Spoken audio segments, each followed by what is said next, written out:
welcome here to Wake Up Call with Dan Tortora inside the Great Lakes Honda City Studios. Great Lakes Honda City coming to you on 7140 Henry Clay Boulevard in Liverpool, New York. They are open for sales and service Monday through Saturday.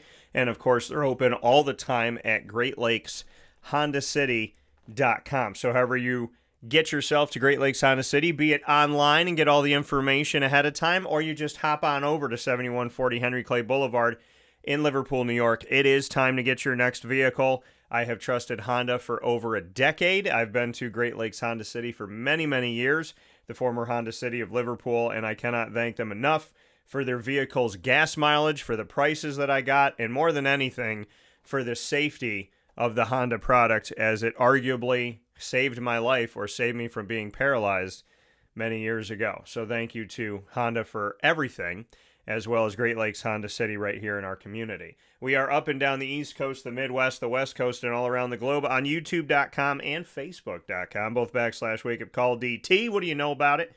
And on WakeUpCallDT.podbean.com. We're back on MixLR.com /WakeUpCallDT. So make sure you hop on over there today to MixLR.com /WakeUpCallDT, as we're back there for internet streaming radio. And we, of course, appreciate you for wherever you are, however you're listening and watching the show. And thank you so much for being with us every Monday through Friday from 9 a.m. to 11 a.m. Eastern Time. The Murphalation Station is here with us on a Monday. Next week, we're going to be off because it's Memorial Day. So enjoy this week, folks, as I will be recovering from being out with some surgery time. So I appreciate all your prayers. If you'd like to say one, I value it. If you've never said a prayer and you'd like to just try to say one, I would definitely appreciate that. I'm always praying for all of you, whether I meet you or not. You're all in my prayers, as we are all children of God. And I pray that we are all healthy, safe, happy, filled with all of God's most precious gifts to do His will first, be well second. May they go hand in hand, and may we be safe and sound, whether we're traveling, staying put, or both, today, tonight, and so on, which I pray are long, fun, and go by slowly, in a good way as always, that we all heal from whatever is bothering us completely and for good, and that we heal no matter what through you, God, and that we handle well whatever comes our way in and out of our control, and that all of our loved ones that have passed on are safe and sound in heaven, fully with you and with their loved ones that have also passed on, and those of us here on earth and wherever we are safe and sound with you, God, safe and sound with our loved ones, getting closer to you every millisecond of a millisecond. And may we be with our loved ones that have passed on, even in death, because dying you destroyed our death, and rising you restored our life. Why believe in the impossible? Because you've already made it happen time and time again. Thank you, Lord, for all that you give us. Thank you for loving us. Thank you for forgiving us. And may you help us be anew today in you. In the name of the Father, and of the Son, and of the Holy Spirit. Amen. I pray for you all. I appreciate you all. I thank you all. I hope that you had a wonderful, wonderful weekend. The weather's getting nicer here in central New York. We just had the awesome Battle of the Wings. I got to hang out with 5 of my clients that were at the Battle of Wings at the Syracuse Inner Harbor. Thank you to everybody that weathered the weather and weathered the ridiculousness of the highway being closed in certain areas, the construction, the cones up everywhere, the ramps coming off the highways, the other highway ramp not being there, the roads being torn up, including 2 roads that were right around the Inner Harbor. So to everybody that weathered it and got through it and got to the event, that shows how much you care about the food trucks and the companies here in our community and supporting local. Thank you for everyone you went out and supported at the Battle of the Wings. Most notably here in our Wake Up Call family, thank you for supporting Pizza Man Pub, as well as your support of Myers Creek with their locations on 33 Rippleton Road in Cazenovia, as well as right around the corner from the Syracuse Inner Harbor event, Battle of the Wings. They're right there all the time at 720 Van Rensselaer Street in Syracuse, New York. Of course, Pizza Man is on 50 Oswego Street in Baldwinsville, New York. Shout out to Ma and Paz and your support of them. They are with you on the 201 7th North Street in Liverpool, New York, and soon to be an expanded location, which I'm very excited about, and to our food trucks that are Skippy's Ice Cream and the Baked Potato Express. I fully unveiled my baked potato this weekend. We did it for the first time ever. We did the making of my baked potato. Then I tried it on camera for the first time. Then I did some videos with the owner, Dylan Husted. Then we took some pictures. Then we're going to have a true making of video where you're going to see it all come together. It is fantastic. It tastes so good when you have it in that moment. And I will tell you this, the morning after, fantastic as well. Like, it tasted just as good the next day. I could not wait to go to sleep, wake up in the morning, and eat it. And I'm being completely honest, I was a child. And so I got up, I had it. I was eating it in the car, stop, grab some, drive, grab some more, because I was going to another event on Saturday, and it was so very good. And then I went there, back to the Battle of the Wings, got another one that I'm going to have today after the show. So, big time shout out to my breakfast potato that is available, the Wake Up Call breakfast potato, on every event that the Baked Potato Express does, including if they do your event. If you'd like them to be with you, email them at thebakedpotatoexpress@gmail.com to come out to your event. Their events all over the community, including at the Lakeview Amphitheater, with everything that they have going on there with the concert series all summer long, the New York State Fair, Wednesdays with the food truck opportunities at the old Great Northern Mall. It is all there for you at the Baked Potato Express. And my bacon, egg, and cheese on top of the potato with some butter and some maple syrup, just magnifique. So thank you to everybody. Thank you to Dylan most of all for letting me do this. And just a big time shout out to his team. I got to meet a bunch of them over the weekend. They were fantastic. And the event was great. And now I feel very spoiled that I have a potato. I will say this to you, Murph, that my buddy Nolan Cass, shout out to Nolies, he sent me a message over the weekend and he saw my baked potato, and I want to quote him here because I had my sandwich at Mother's Cupboard, the Cuse McMother. He sent me Thanos with the Infinity Gauntlet, and he wrote to me, the DT baked potato adding to the Infinity Gauntlet of Wake Up Call specials. The McMother is the time stone because it's timeless. So shout out to Nolan and to Dan Villari, who is a rookie with the Los Angeles Rams, who sent me a message over the weekend. He's like, yo, I just watched your video with the potato. So big time shout out to everybody coast to coast. And Murph, welcome back to the show. Good to be back. I know I missed last week, but we're back and ready to go. Final show from this home studio. Yeah. As we are moving this week. So RIP to our little setup here. We're going to be going to a much, much smaller room. But that's okay. That's only going to be temporary. But yeah, I'm excited to... coming off my busiest week of the year, we had a lot of fun with the TaylorMade Tour van. Yeah. Got to build a lot of clubs for some awesome members at 5 different golf courses throughout the state of New Jersey. It's definitely the busiest week of the year, but it's also probably the most fun week of the year.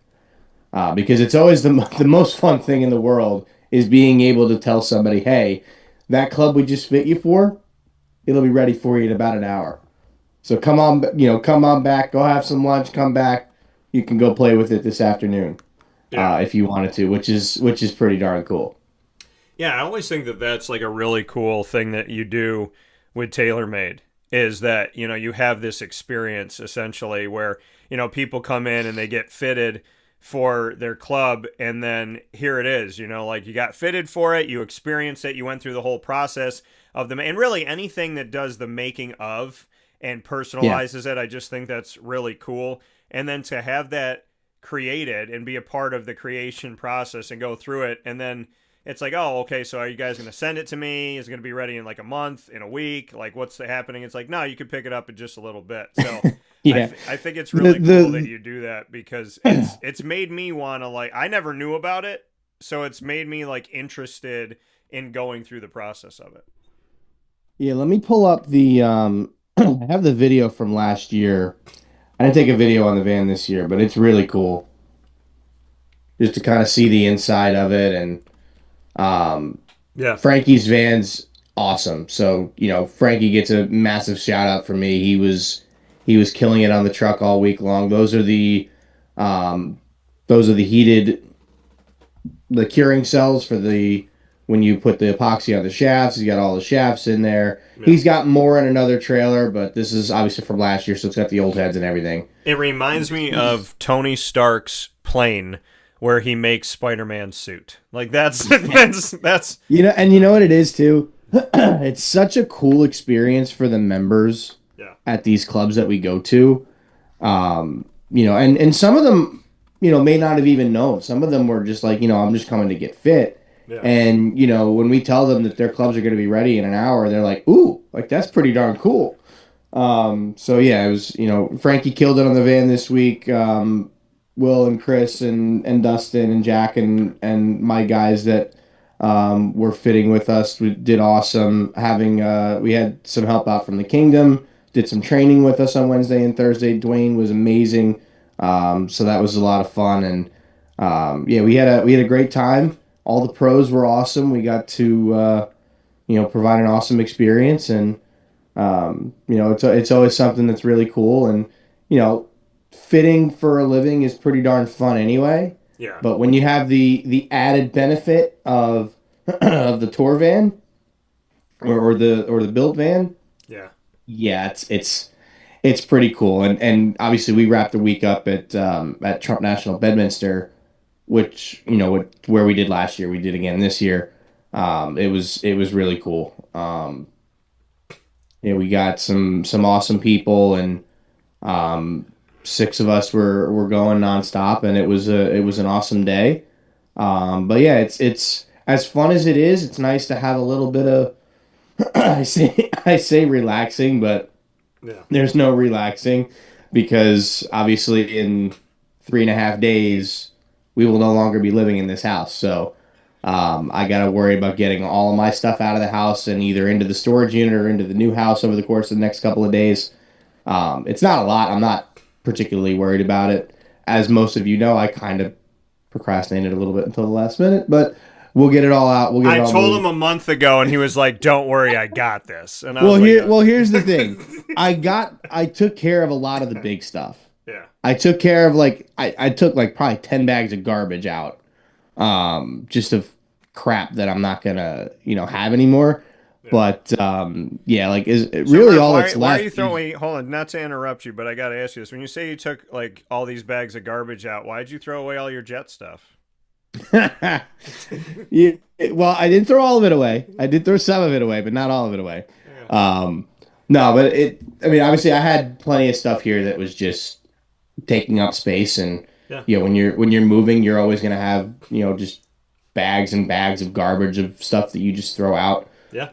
So I know for myself, the biggest project is gonna be this desk right here.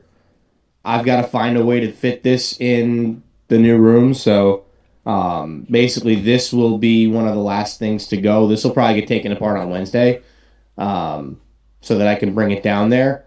But the movers are coming Thursday. I'm going to leave for work on Thursday from here and come home to the new house Thursday night.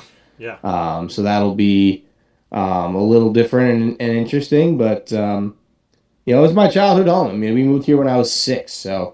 we've lived here over 20 years. It's already getting weird. We got rid of the kitchen table and some other stuff downstairs, and it's very open right now. So there's not much space for anything. So it's kind of interesting. But we were over at the new house yesterday. It's smaller, but it's kind of cozy. It's nice. Yeah. Obviously, it'll feel a lot better when stuff is moved in. I know they have painters coming today and tomorrow to paint the ceilings. I know we're getting carpet installed in their bedroom on Wednesday. And then we just got to clean my carpet so that I can start bringing everything in. I got to redo the closet mechanism in my room, and also help there, in their room, and kind of rebuild it and everything too. But um, yeah, it's just gonna be a matter of getting stuff down there, getting stuff out of the house, getting stuff down there. My truck is empty, so it will be over the next couple days, probably 5 to 6 trips down and back. And Yeah. well, actually, I don't know. It might not be that many, but we'll see. But it's I've already moved a bunch of stuff. Now this is gonna be like the last of it. Yeah. Because the movers are obviously taking the big stuff, like the bedroom sets and the couch and all that stuff. But I gotta worry about the desk. I gotta worry about some other things. So that's gonna be the tricky part. But I think we'll be good. Kind of dreading starting that at about 1 o'clock or so, because once we're done, I got some housekeeping things to do for this week for work, and then once I knock that out, we're gonna be full steam ahead for the move. Yeah. Yeah. So I mean, obviously, everything will go well by the grace of God. You guys will be good, and you'll be safe and sound in a new place, in a new home, and hopefully it'll be better for all. But I definitely look forward to. I'm happy that we got to, over these last couple of years, celebrate this studio of yours. And I've been there. I've broadcasted a couple times with you from your studio in Pennsylvania. We've gotten to showcase a bunch of things in your collection and kind of what makes your studio your studio. And as people know, everything that is behind me and around me and on camera, off camera, it all has meaning. There's nothing in this studio that does not have meaning to me. So I know that with you, it's the same. You put things out there that have meaning to Mm-hmm. you and are important to you. And now you'll be able to grace a new home, a new studio, a new place for you to reflect. Especially that. Yeah. That's So the signed picture that's the picture from Fanatics Fest last year. from Piazza. Got it signed at the Philly show in Yeah. March. So that along with the jersey are probably the two most prized pieces in my collection. Yeah, I mean it's really incredible, and I do want to read this, and I hope Josh Gideon, the owner of GG Cards and Breaks, is okay with me reading this. He sent me a message yesterday, and I want to share what he sent me because it was really an incredible story. Speaking of collections and how things kind of come about and whatnot, so I want to read this. This is what he sent to me, and then I'll show you the picture. He said, some older gentleman came in looking for Brian Hunter baseball cards, a player I was familiar with watching on TV and growing up with when I collected cards as a kid. Unfortunately, he doesn't his cards don't have like a ton of, they're not highly priced, so he said I knew I probably wouldn't have any like in the store. He said I was like, "You know what? I don't have any, but I'm pretty sure I've got something in the side office that you might want." He said to this gentleman. He said, "Do you collect him?" And the guy was like, "Yeah." So I grabbed two. God bless you, Lil. So he said, so I grabbed two 8x10 photos that were signed by Brian Hunter that were from Yvonne's collection, who is a woman that Josh met with when her son passed away, Steve. And so he said, I brought them out to the guy and I said, I want you to have these free of charge to add to your collection. The gentleman said, are you sure? And Josh said, yeah, absolutely. I love connecting with people, and these need to be in your collection. And this is how Josh is. There's a ton of things in this studio from Josh and Anthony that they got for me. I didn't know that they were getting. They won't let me pay for, and they just gave to me out of the goodness of their heart. So he said to this person, absolutely, I love connecting with people, and these need to be in your collection, man. And he was like, yeah, well, thank you very much. I'm Brian's dad. And I was like, oh, no kidding. Nice to meet you, man. I actually have something else I have to show you, which is pretty funny. And he said, I explained to him that I don't really collect cards the way I used to, and I just have things that make me smile or players with funny names in my personal collection. He said, I think I have your son in my personal collection, actually. So I grabbed my binder, and sure enough, I do. So I showed him the card, and he's like, that's funny, man. I was there that day helping them take those photos. And he was like, Brian comes and visits me once or twice a year. So next time he's in, I'll bring him by the shop. I was like, yeah, that would be amazing. And you guys both have to autograph the card, father and son. He said that they swapped phone numbers and that the gentleman texted him later to thank him for the photos and told him he didn't have those particular ones in his collection. But Josh said to me, what are the odds I would have had those photos? And what are the odds that I just happen to have his son in my personal collection and that he was there that day? And it all got struck up by just talking with someone out of the blue that came into the shop. And there's the picture. That's awesome. That is awesome. So, just so you know, folks, God's always at work, even when you think he's taking a day off. Shout out to Brian Hunter and his dad, and to Josh for the incredible moment that they got to have at GG Cards and Breaks. And make sure that you guys go have incredible moments with Josh and the crew on 639 Delmar Place in Syracuse, New York, because I promise you, there's a lot of great moments that they create, and it's out of the goodness of their hearts. But that, I just felt like I needed to share that. We're talking about personal collections, and that's really an incredible story. Oh, for sure. That's awesome. That's what the hobby's about, man. It's about, creating memories and friendships and everything. And, every once in a while you see the stories on eBay of like parents of players buying a card and the eBay seller will refund the money because they just want them to have it.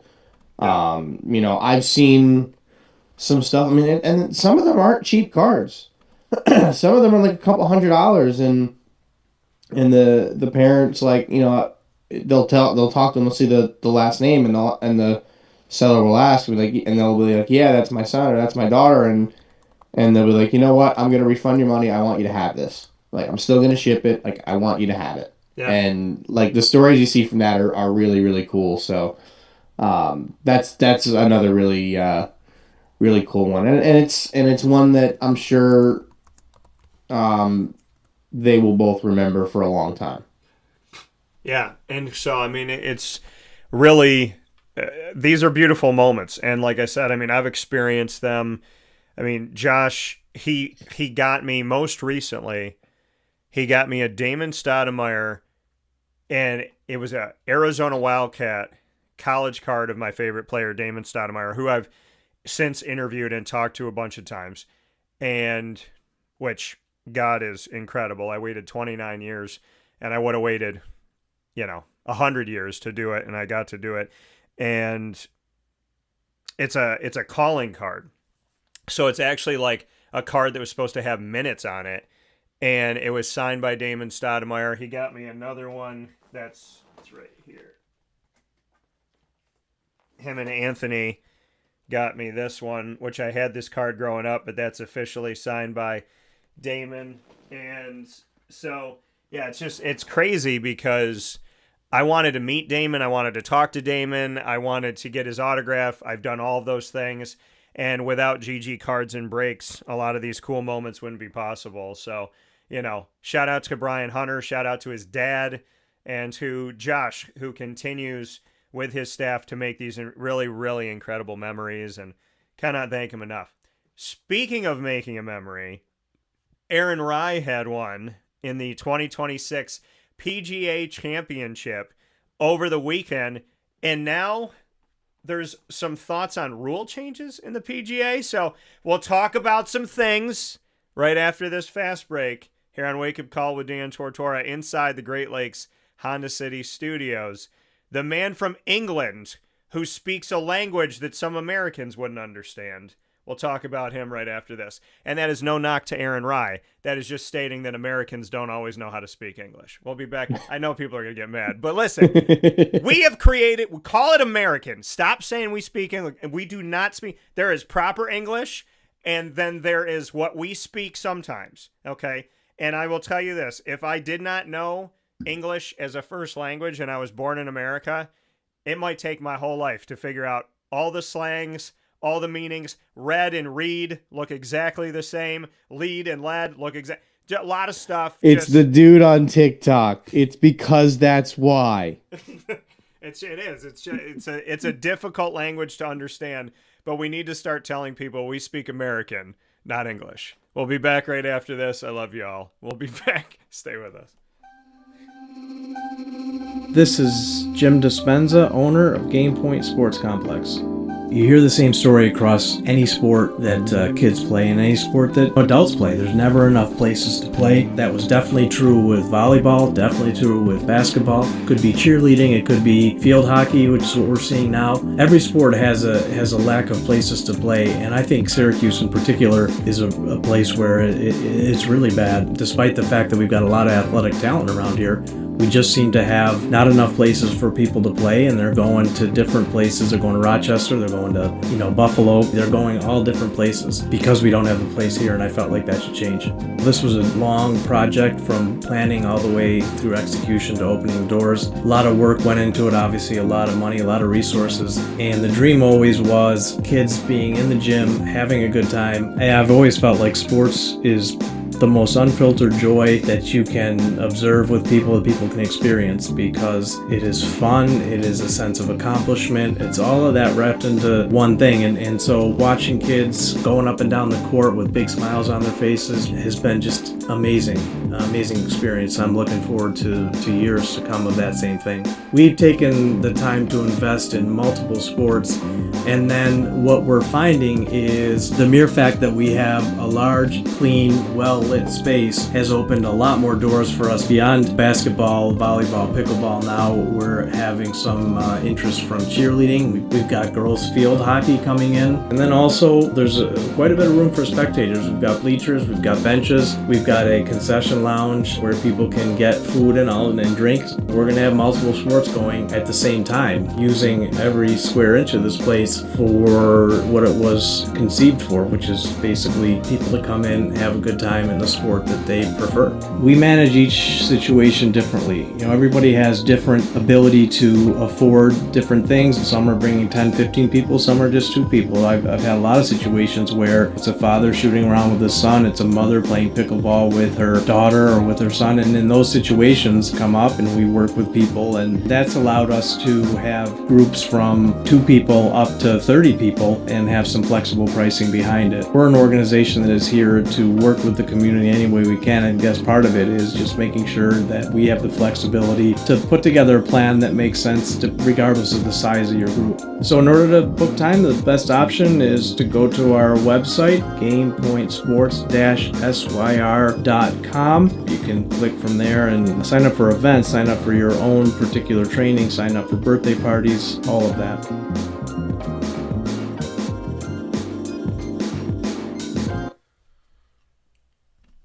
Avicoli's restaurant, located on 7839 Oswego Road in Liverpool, New York, has been serving our community for decades. Your place to go for home cooking on the corner of Route 57 and Wetzel Road is just minutes from Liverpool High School. And every single month, Wake Up Call with Dan Tortora is on site, on location, with Liverpool sports, student athletes, coaches, and administration telling their stories throughout the year. We look forward to seeing you on site at Avicoli's for their casual pizza side, their fine dining, as well as their bar. And of course, you can order online at myavicolis.com. That's myavicollis.com. For takeout, delivery, and catering, call 315-622-5100. That's 315-622-5100. Come on in to the neighborhood spot Avicoli's, open 7 days a week in Liverpool, New York.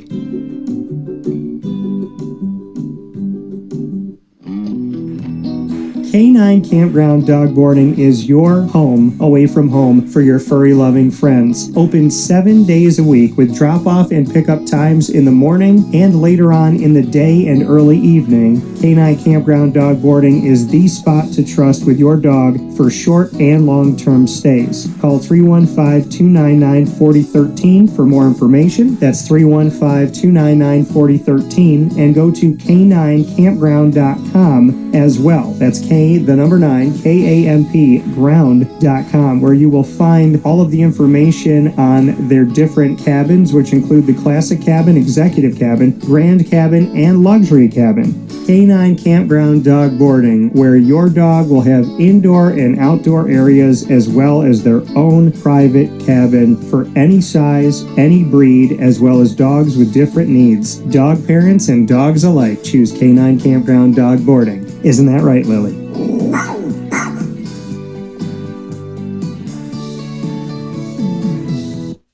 Hello, this is Dylan Husted, the owner of the Baked Potato Express. We do mostly big festivals or big corporate like private events. Typically just big festivals such as like Taste of Syracuse, a food truck battle, Battle of the Wings. I do the state fair. They're ordering from a fresh food truck that is making real food and happy to make it and wants them to enjoy every bite. We season every potato before they go in the oven, and then they bake for an hour, and when they come out, we season them again after we cut them. We use real butter, real cheese, real ingredients, so it's all really good food and people love it. We have a lot of returning customers and regulars that we see very often. The customers really make a big impact, and this is a big food truck community. The events here are super busy. It's like in my blood. I like building things and creating stuff that people love, and me and my friends are the ones that run the truck, so it's kind of, we keep it's a tight circle in there, and we have like a family sort of oriented truck, and it's a lot of fun, and we have a good time doing it, and people love our food, so it ends up making it well for everybody. You can contact the Baked Potato Express at thebakedpotatoexpress@gmail.com or the Baked Potato Express on Instagram or TikTok. We are very happy to be partnered up with Wake Up Call with Dan Tortora as the exclusive sponsor of the Annoying Moment of the Week. And be sure to try DT's baked potato creation at all of our food trucks. The Baked Potato Express. Let's get baked.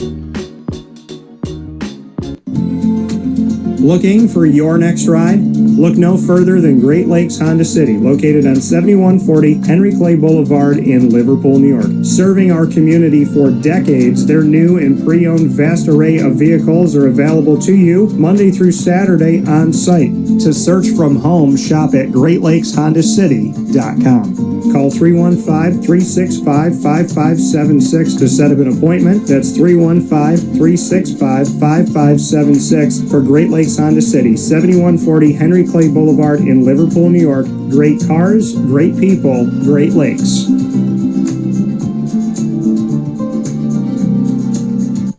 And a welcome back here to Wake Up Call with Dan Tortora inside the Great Lakes Honda City studios. And you just heard from Great Lakes Honda City. Make sure you get in touch with them by heading over to 7140 Henry Clay Boulevard in Liverpool, New York, Monday through Saturday, and to go online to GreatLakesHondaCity.com. They are a proud and exclusive studio partner. Here with DT and Murphy on Wake Up Call with Dan Tortora, time to talk about the PGA Championship of 2026, won by Aaron Rai, and he is from London, folks. And so he got the victory here. And I'm looking at the picture here in the studio, hoisting up the trophy here, and just, it looks like a heavy old trophy. So yeah, the Wanamaker's pretty heavy. 31. Ironically enough, though, you know where the Wanamaker trophy is made? Where? England. Oh, that's pretty cool. And he's only he's the first Englishman to take home the trophy in over 100 years. Since 1919, Aaron Rai, the first Englishman to win the PGA Championship since 1919. Folks, that was before World War I. That's insane. So let's It was after World War One. Wait. World War One was 1914, 1918. World War One? Wait, hold Mhm. on. I have to connect myself back to this. Oh, it was. Okay, World War II. My bad. Thank you, Mr. Gay, for all of our Wow. history lessons. Why did I think high school? Why did I think World War I was after 19? I thought it was 1920. I can tell you exactly why. That's because crazy. because when World War II was 39 to 45, you don't. 45, yeah. It doesn't compute it was in the 1910s. That's so wild. Well, my bad, folks. Thank That's you. okay. My bad. No, it makes me remember my good history trivia. Listen, I put it to people like this. Sometimes we're right, sometimes we're wrong here on the show. When I'm right, people rarely tell me. But you know, Murph and I. You're usually right, so we don't have to worry about it. No, well, and I appreciate that. It's very kind of you. I've been wrong plenty of times, but I do appreciate, the fact that we can help each other here, because I think it shows the world that when you're not right, there's a kind way to help people toward the right answer, and to realize that some history is not subjective. So well, it happened when I thought it happened. No, it happened. Yep. Just like I tell people, go to biology class. There's only two different types of people. So, it's But just, now you'll never forget. I guarantee that. no, now it's burned into my forehead here because I'm like, wait a minute. That's crazy.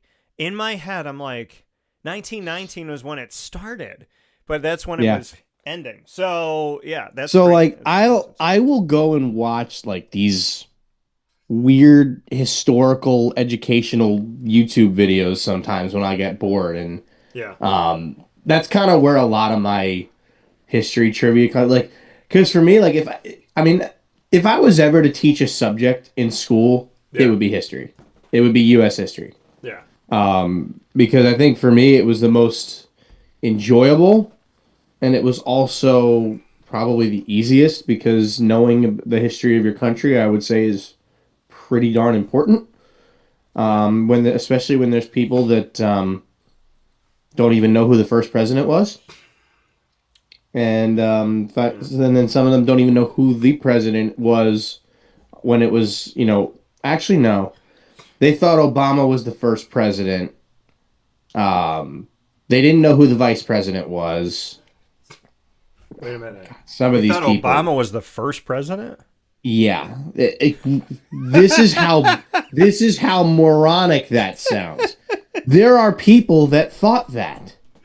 That's insane. How crazy is that? That's insane. Literally. That is insane. And they what do they think happened before that? For like, they're also trying to make up the fact that, like, oh, Trump's going to run for a third term. He can't. No, he can't. He can't run for a third The term. only way he is allowed to run for a third term is if he steps down from the presidency on January 19th of 2027. If he does that, then he's allowed to run again. Well, because he'll have 2 years off, because the president is allowed to serve no more than 10 years as president. Here's the funny So thing, if he were to resign and J.D. Vance became president and then get elected in 2028, he can serve a full term. But there's no shot he's going to do that. Here's the funny thing, though. When people are like, man, what a dictator. He wants to serve, he's going to do a third term. Do people not remember that Barack Obama joked about a third term before President Trump did? Do they not know that? I mean, if you go back and watch the tape, there was a comedian that joked at one of the events that he had that is very readily available to you on Instagram. So there's been jokes about third terms before Donald J. Trump. And on top of this, for people to think he's a dictator for even the conversation of it, which is probably just the media perpetuating things like it always does. And this is not me defending Republican or Democrat. This is me telling you most of the media lies to you. And how do I know that? Because I'm in the rooms with these people, and I know that they lie because I've watched them do things and heard them do things and seen them do things. But I will say, I can't, hold on, let me say this. I haven't watched them steal. I've seen it after the fact. So let me rephrase myself. I've been in rooms with people that lie, cheat, and steal. I didn't see the handoff or the thing happening when it happened, but I've seen some precursors to it, and I've been in the room with people that have stolen from me more times than I can count. So the media does not typically enjoy telling you the truth. And if you have common sense, you would know that already. But what I find interesting that I talk with people about is whatever side of the coin you're on, I tell people there's one thing that Trump has never lied about. Ever. And that's that he says there's fake news and the media lies to you. That has been one of the truest statements told by any president at any time in history. And no one has fought me on it because I've been in the media for 22 plus years. And they know it's true. So it's like, if you don't believe it, maybe you should believe it from a professional that has been in it. And I've seen the dirtiness of this world from the beginning. So, and I'm cleaning it up to the best of my ability, but, I can bring a horse to the water. I can't make the horse drink.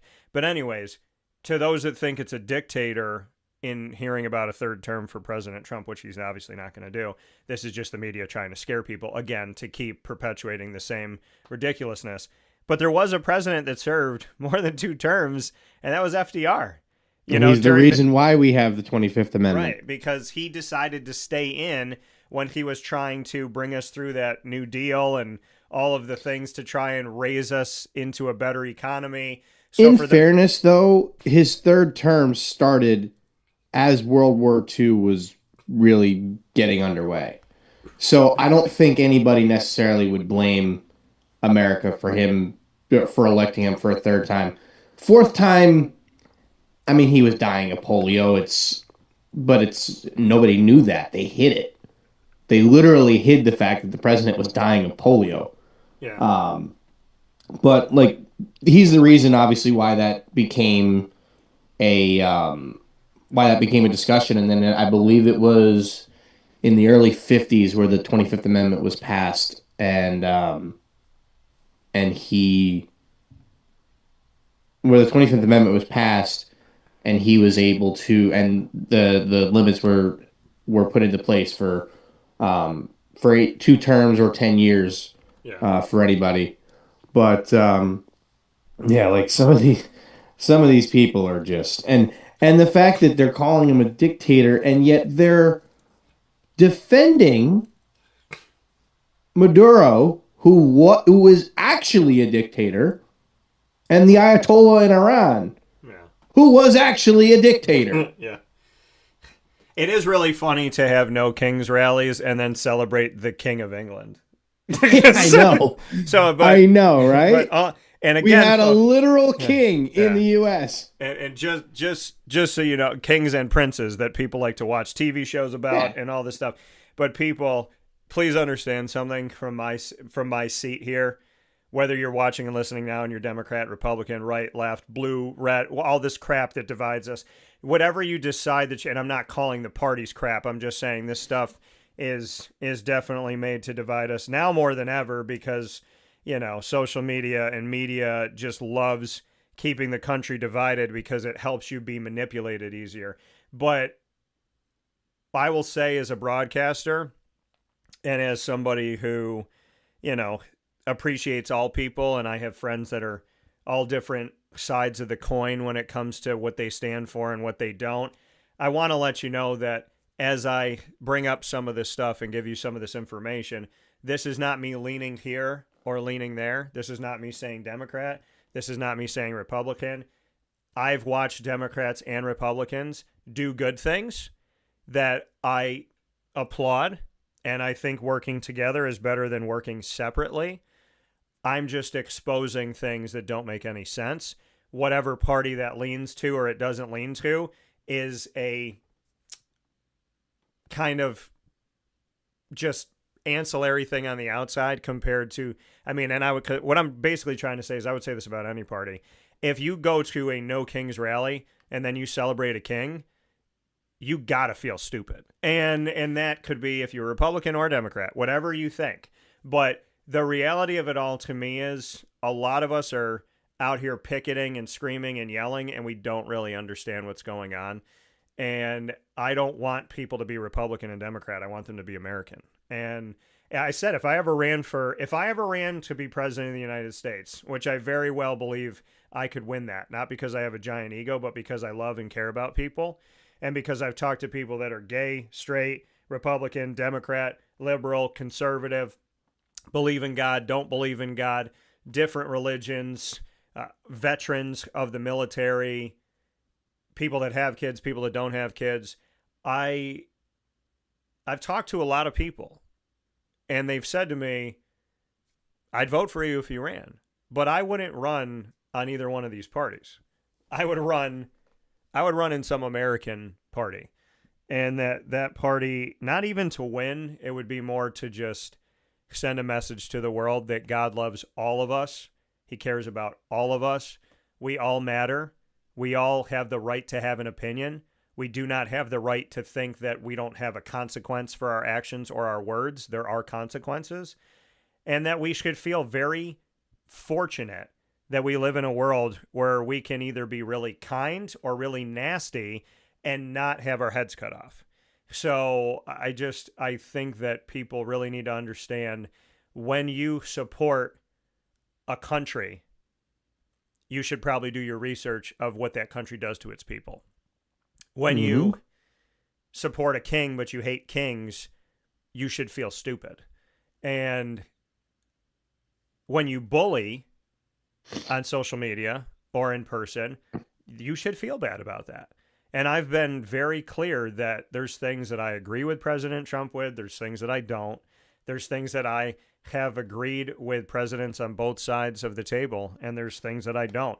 I don't think there's any president where I fully agreed with everything they've done, but I can honestly tell you if I got to sit with a president, I would sit with George Washington, and I would sit with Abraham Lincoln. I'd probably want to sit with John F. Kennedy. I did get to go through a whole John F. Kennedy tour in Dallas, which was really eye-opening and meaningful to me, that I would go on again in a heartbeat. So was it like a tour of like the sites and everything, or was it? It was like the whole. It was a tour guide who essentially started it by saying, you know, there's the story they told us, and then there's the conspiracies. And what I'm going to do is I'm going to bring you through the days coming up to and including and after John F. Kennedy's assassination. And we're going to talk about what was told, what wasn't told, or what was told later on as a conspiracy. I will bring you to the grassy knoll. I will bring you to the home of where the lone assassin lived, and so on. We'll go to the movie theater. And so we did. We toured all over. We were in downtown Dallas. We were on the street. The X's, where the two shots were, those X's are marked on the street forever. And I actually drove over them when I took an Uber back, because it's a main road going into and out of the city. And so, yeah, I mean, it was extremely eye-opening. It brought history to life. There's a monument in the middle, really where the tour started, with a bunch of walls that are kind of open and extremely high. There's like openings where you can walk in, but then when you walk into within these walls that are really just in the center of the city, there's like this eerie silence. So it was definitely like going through school and appreciating my teachers and what they taught me, and then being able to like live it. And I think we should all seek to really go beyond the page of the history book and to live in these moments, and to allow yourself to be around these things, to allow yourself to see. I mean, going to Italy was really beautiful for me, and the Colosseum. And I mean, I've been in a million arenas. I haven't been in a million, but you know what I mean. I've been into a lot of arenas and places and stadiums, and nothing compares to the Colosseum. It really just stood on its own. It brought me pause. And I mean, I've been in the Garden. I'm spoiled to have the Dome in my hometown. The Colosseum, it can't be replicated, duplicated, really understood unless you like go. So I think everybody should see the Colosseum before they pass away. But yeah, I mean, I think history is really important, and I think this show, I know that this show has been a place where everybody can feel safe. I know there's Democrats and Republicans that watch and listen to the show and come to my events and all that stuff. And I just would love it if, and I'm not telling people to stop believing what you believe in, or that you're stupid, or that you're ridiculous. I'm calling out things that should be very commonsensical. And then I'm also stating and it should be non-party, nonpartisan. I mean, this is not a partisan thing to me. I think we should seek to unify this country. And I think the more we stay divided for any reason, by the way, the Bloods and the Crips are red and blue. And our parties are red and blue. And the Bloods and the Crips have been fighting so long, do they even know why they're fighting? And Republicans and Democrats have been fighting so long, do they even know why they're fighting? So all I'm saying is there's things that kind of parallel in our society where we're like raised to hate the other side, instead of realizing that like we all live on the same street. Like the street I live on, we have Democrats and Republicans up and down the streets. We had Biden signs and Trump signs Go around the corner, there's a Trump sign. Then there's a Biden sign. Then there's a Trump sign. Then there's a Biden sign. I mean, so we obviously live next to each other. We need to learn how to live with each other. And I'm going to call out things that I think are ridiculous, and whatever side that ends up being on is not something that I'm looking for as much as I'm just calling out things that we should all see as human beings are crazy, like no kings and supporting a king. And the fact that they think anybody's going to run for a third term, and the fact that people forget that Barack Obama joked about it before it came up with Trump. I just want people to know history, know the truth, really think about things, and do your research. Understand that things are clipped on social media to make you move in certain directions. Understand that algorithms are real, and that we're better off together than we are separate. And I know that was long-winded, Murph, but I don't stop being friends with people because we're different. And I'm really sick and tired. Like, there are people that fought with me about politics. I would walk into a room and this one woman just started screaming at me. And I remember going to myself, I don't genuinely ever want to speak to you again if this is who you are as a human being. Like, even if you agreed with me and you yelled at somebody else like this, I don't want to be friends with that. Like, I would just love it if this country, and I forgive her for it, and I pray her the best. I would love it if this country would stop being so, are you this side or this side, this color or that color, this party or that? I know why it's happening, and I know why the media is doing it. And I know it's hurling us closer and closer to doomsday, and I really don't want that for us. Avengers Doomsday is fine. Real Doomsday, I don't think people are going to like it that much. No, and you're 100% right, dude. It's it's getting to the point where we're so divided, and it really started. And it really kind of started it over the course of, like, between 2005 and 2020. Like, over the course of those 15 years. Yeah. Obviously, 9/11 was an absolute tragedy. The 3,000 souls that were lost, are going to be, minus the terrorists, but are going to be, up in heaven looking down on their loved ones and or watching over their loved ones. And it honestly brought this country together, right? We saw, I always think back to the first game, first sporting event in New York, the Mets and the Braves, on September 21st. These two teams are bitter rivals. Yeah. They went out and shared a moment where they, embraced each other before the game. Yeah. Basically to show that, we may be wearing different jerseys, we may be rivals, but we are all Americans, and we are all, in support of our country and being united. Yeah. Hence the name, the United States. Yeah, not the divided states of America. Yeah, I know. We went through that once before, and look how that turned out. Yeah. But ultimately, I think if we need to get back to something like that. Obviously, we don't want to have another tragedy like that. Yeah. God forbid something like that ever happens again. I don't even want to know what would happen. Yeah. I think this is also part of the reason why we are dealing with Iran the way we are right now. It's been very hard on our wallets. Yeah. Right? And we mentioned it earlier, right? We don't always agree with everything that, the politicians we like are doing. I don't agree with what's going on with the price of gas right now. No. There are ways for the president to get the price of gas down. It hasn't happened yet. Yeah. Not entirely his fault, but I think he could have went about it a little bit better. I mean, I voted for the guy 3 times, but I don't agree with absolutely everything he says.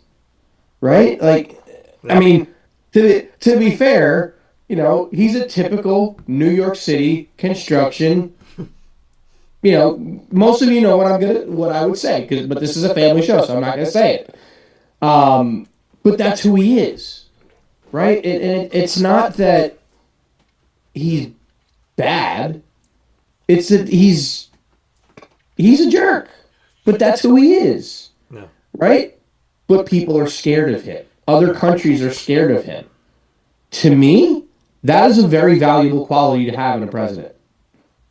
Yeah. Because you're not going to get walked over. We don't want Iran to have a nuclear weapon. They don't want to. They want to continue to build a nuclear weapon. Yeah. So we went in there. We went in there to take care of business. Now, you don't want anybody to have one, but I mean, correct.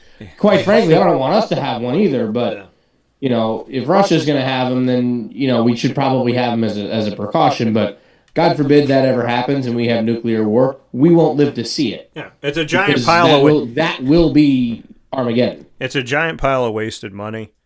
People have them because other people have them. Countries have them because other countries have them. And the reason why is so you can, I mean, you look at the Cold War and the building up of the arms race and the Soviet Union versus the United States of America, and then the Cuban Missile Crisis of trying to plant something there and all the stuff that went on in JFK and so on and so forth. And why was he assassinated? There's plenty, there's a bunch of different reasons as to potentially why he was taken out. You want to know a crazy story about the Cuban Missile Crisis? So, in order for those missiles to be launched, there were 3 guys on board the submarine. Or on board I don't remember if it was a submarine or plane. There were 3 people on board. Yeah. It had to be unanimous. Yeah. To launch the missiles. One person said no. Yeah. Basically saved the world. Yeah. From nuclear Armageddon. Well, and that's what people need to understand, okay? Nobody benefits. You gather the arms, you waste all this money and technology, and you build all this stuff up that you can never use. It's like buying a bunch of clothes if the clothes could destroy the world. But it's like buying a bunch of clothes you're never going to wear. It's like buying a car you're never going to drive. But think lethal. And you have all this stuff in your closet that you wasted money on that you can't use because the remnants of it, if you won, you still lost. Because they talk about like, a year after, 3 years after, 5 years after, 20 years after. Nuclear winter. What's still in the air, what can cause cancer, how many years out can it cause it, mutation, all these different things that could happen. And nobody benefits from any of this stuff. We, as a society, have kind of really lost God, and I will applaud Trump for praying and J.D. Vance for praying. I will applaud that. And if Bill Clinton or Barack Obama or Joe Biden or Hillary Clinton or anybody else, John McCain, may he rest in peace, if anybody decided they wanted to pray, I would applaud them too. And God Bless America is a song. It's also something we should say. It's something we should live by. It's something we should celebrate. I worked at Disney. I worked at Epcot, and going there and hearing, God Bless America, hearing the national anthem, hearing, seeing the flag, having the spotlights, all that stuff, it warmed everybody's heart. You could feel the energy in the room. It's 2026 and you put the flag up and I wonder what I would feel in that room. And why did we create America in 2026 where some people hate the flag, want to rip it down, want to set it on fire, want to shoot it, but you live here? And I mean, would you burn your own house down for the sake of making a point? But then you still want to live here? Like, nobody would burn their house down, right? That sounds insane. So why are some people seeking to burn down the house that they live in is beyond me. And you know what I found in life? I found that if you treat Democrats, Republicans, and independents the same, there's a fighting chance you could bring people together. Yeah. That's why I said I would never stand for any party because I don't want to walk into a room and have half the room go, I hate you. I want to walk into the room and say, can we have a conversation? Can we just sit and have a conversation? Because when we die, God doesn't care what party you're in. God doesn't care what I mean, in my opinion, okay. God does not care what party you're in. He doesn't care what color you are. He does not care how much money you have. He cares about how you treated people. Now, do I believe that my friends' Jewish parents that are fantastic human beings are not in heaven? No, I believe they are. And maybe they were here on this planet and they didn't believe in Jesus, and then maybe they met him after death, and maybe they had a conversation, and maybe he took their hands, and maybe they talked, and they're up there. But I wouldn't want to believe that God would not let them into heaven because they're amazingly incredible people. You know, I do believe that Jesus is the way, the truth, the life, and that there's no way to the Father except through him. But that doesn't mean that when you die, you can't find that place still. And that doesn't mean that I don't respect people and who they are and what religion. And I'm friends with people that are Jewish, and I'm friends with people that are a lot of different types of Catholic, Christian, so on and so forth. Some people that have no belief. I dated a girl who was agnostic, and a few years later she told me, I believe in God, you know, and we talked about that. And she was the last person that I ever thought was going to believe in God.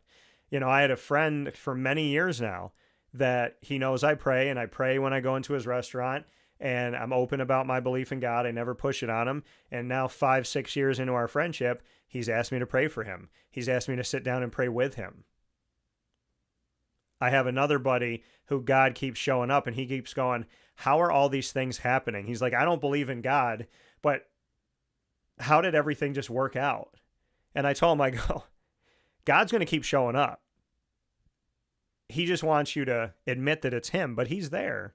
So, I mean, I don't think it's that hard. I don't think it's that difficult. I believe in people. I believe that God put us here for a reason. It wasn't to kill each other. It wasn't to yell at each other.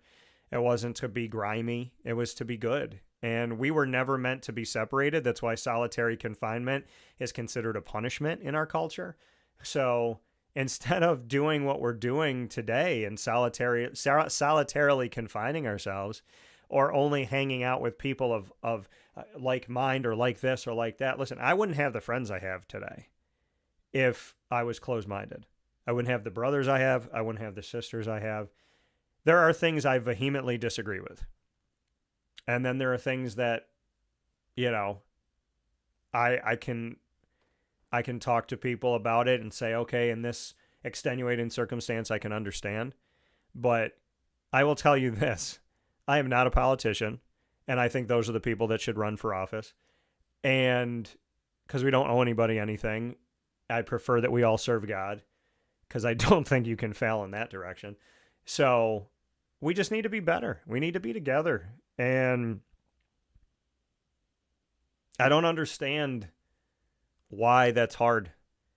I don't get it. Like, I'm not on dating apps anymore, but when I was, when women put their political views on dating apps, I swiped left every time. Pretty much every single time. Because I don't, if you are that adamant, you're on a dating app trying to find a husband, and you're like, I don't believe in this, and I don't believe in this, and if you believe in that, I'm going to pick it, and I'm like, I'm already picturing that this woman will be a nightmare on my first date. That she's going to reach across the table and go, do you believe in this? Did you vote for this person? If you did, I hate you. Like, really? Like, I know people that are married, have a bunch of kids, a beautiful life, and they have different political views. And I love them both dearly. One of them I lean toward, the other one I lean against politically, but I love them both the same. So, I mean, to me, if they can do it, if I can do it as their friend, I know that this world is a lot better than it's acting right now. And I know the media sensationalizes things, and, you know, the media tells you what the world is. And if you believe it, shame on you in a lot of cases. I'll tell you the truth. And people, well, Dan, you're in the media. How do I know that you will and they won't? How can you say that? I'll put my hand on a Bible. You can put a lie detector test in this room every day, and we could put a camera on it. I'm not afraid. So the truth is really important to me, and telling it is an everyday thing. And when I don't, then, you know, I would feel that in my stomach like crazy until I did something about it. So, I mean, it's not that hard, folks. Love each other, be good to each other, understand common sense, and know that the media will tell you what something. I'm going to say this to you, Murph. I know you'll understand it. The media will tell you what something is before it is. Oh, yeah. The media will tell you what something is before it is, because the media is trying to make something go from fake to real. And in order to get something that's fake into reality, they have to make you believe it already exists. So if they can make you believe that it's already here and you buy it, you're going to start living that way. You realize that racism never went away, but racism is being perpetuated by the media, and it's being pushed more and more and more, that things feel weird and eerie and strange when you're out in public because you think people hate you because of the way that you look. The media perpetuated that. They told you what society was like when it wasn't like that. And you're going out to the grocery store and you're going, I don't feel this at all. And then these years go by and now you go into the grocery store and you're like, wait a second, is this how people feel about me when they see me? That was perpetuated by the media. You can thank the media for doing that. The media did that. The media wanted you to get uncomfortable. And it's wild to me. I had a conversation with somebody in the media within the last couple weeks that floored me. They said to me, how are you going to reach a certain color of person in your show? They were a different color. They said, I'm trying to walk delicately here. They were of a certain color, saying, how are you going to reach this other color? And I remember sitting there going, 22 plus years, I've never been asked this question. How am I going to reach a certain color of person? Probably the same way I've done it for 22 years, by not seeing color and just trying to reach people with a positive message. I felt like I was in a conversation that was a little bit racist, and it was uncomfortable. And it made me want to call my parents immediately and call one of my brothers and say, this didn't feel right to me. Somebody's asking me about a color that's different than mine when they're not that color. And then they're asking me, how am I going to reach that color? And I've never been like, this show is for white people. This show is for black people. I'm catering this half hour to women. This half hour is to Hispanic. It made me kind of sick to hear it, Murph. And that's 2026. So there's a lot of problems that we need to fix that have been broken for a long time without creating new problems. And I don't know how you feel about that, but I've never in 20 plus years of my career sat in a conversation with somebody asking me to direct how I'm going to direct my show toward a certain color of person, which really made me feel like this world has not figured it out yet. And the crazy part is they don't think that that's racist. Yeah. Because it is. When this might be a controversial statement, and obviously this is my belief, not yours. Yeah. In 2008, when Barack Obama became president, he had a chance to completely and utterly end racism in this country. And instead, in 8 years, he made it worse. And then Trump comes along, immediately starts being called a racist when there's no claims to back it up. And they call anybody that voted for him racist. Actually, Hillary Clinton called us a basket of deplorables. Mm-hmm. Which I'm still not 100% sure what that means. No. But all I know is it was the single stupidest thing I have ever heard come out of that woman's mouth. Just remember that when you call somebody a name and then you ask to not be called a name, that is called a hypocrite. Correct. And I've had this conversation with my mom too, because she's kind of more in the middle than myself or my dad are. But he had such an amazing opportunity to completely wipe out racism in America. And instead, in 8 years, he only made it worse. Because he made everything about race. DEI started becoming more prevalent. you're getting hired for a job, or you're getting accepted into college because of the color of your skin, or your background instead of your achievements. That's literally what DEI stands for. It's what the purpose of DEI is, so that you get hired based on what you look like or where you're from, as opposed to your qualifications. Yeah. You should not be having like an airline saying we want 50% of our pilots to be black.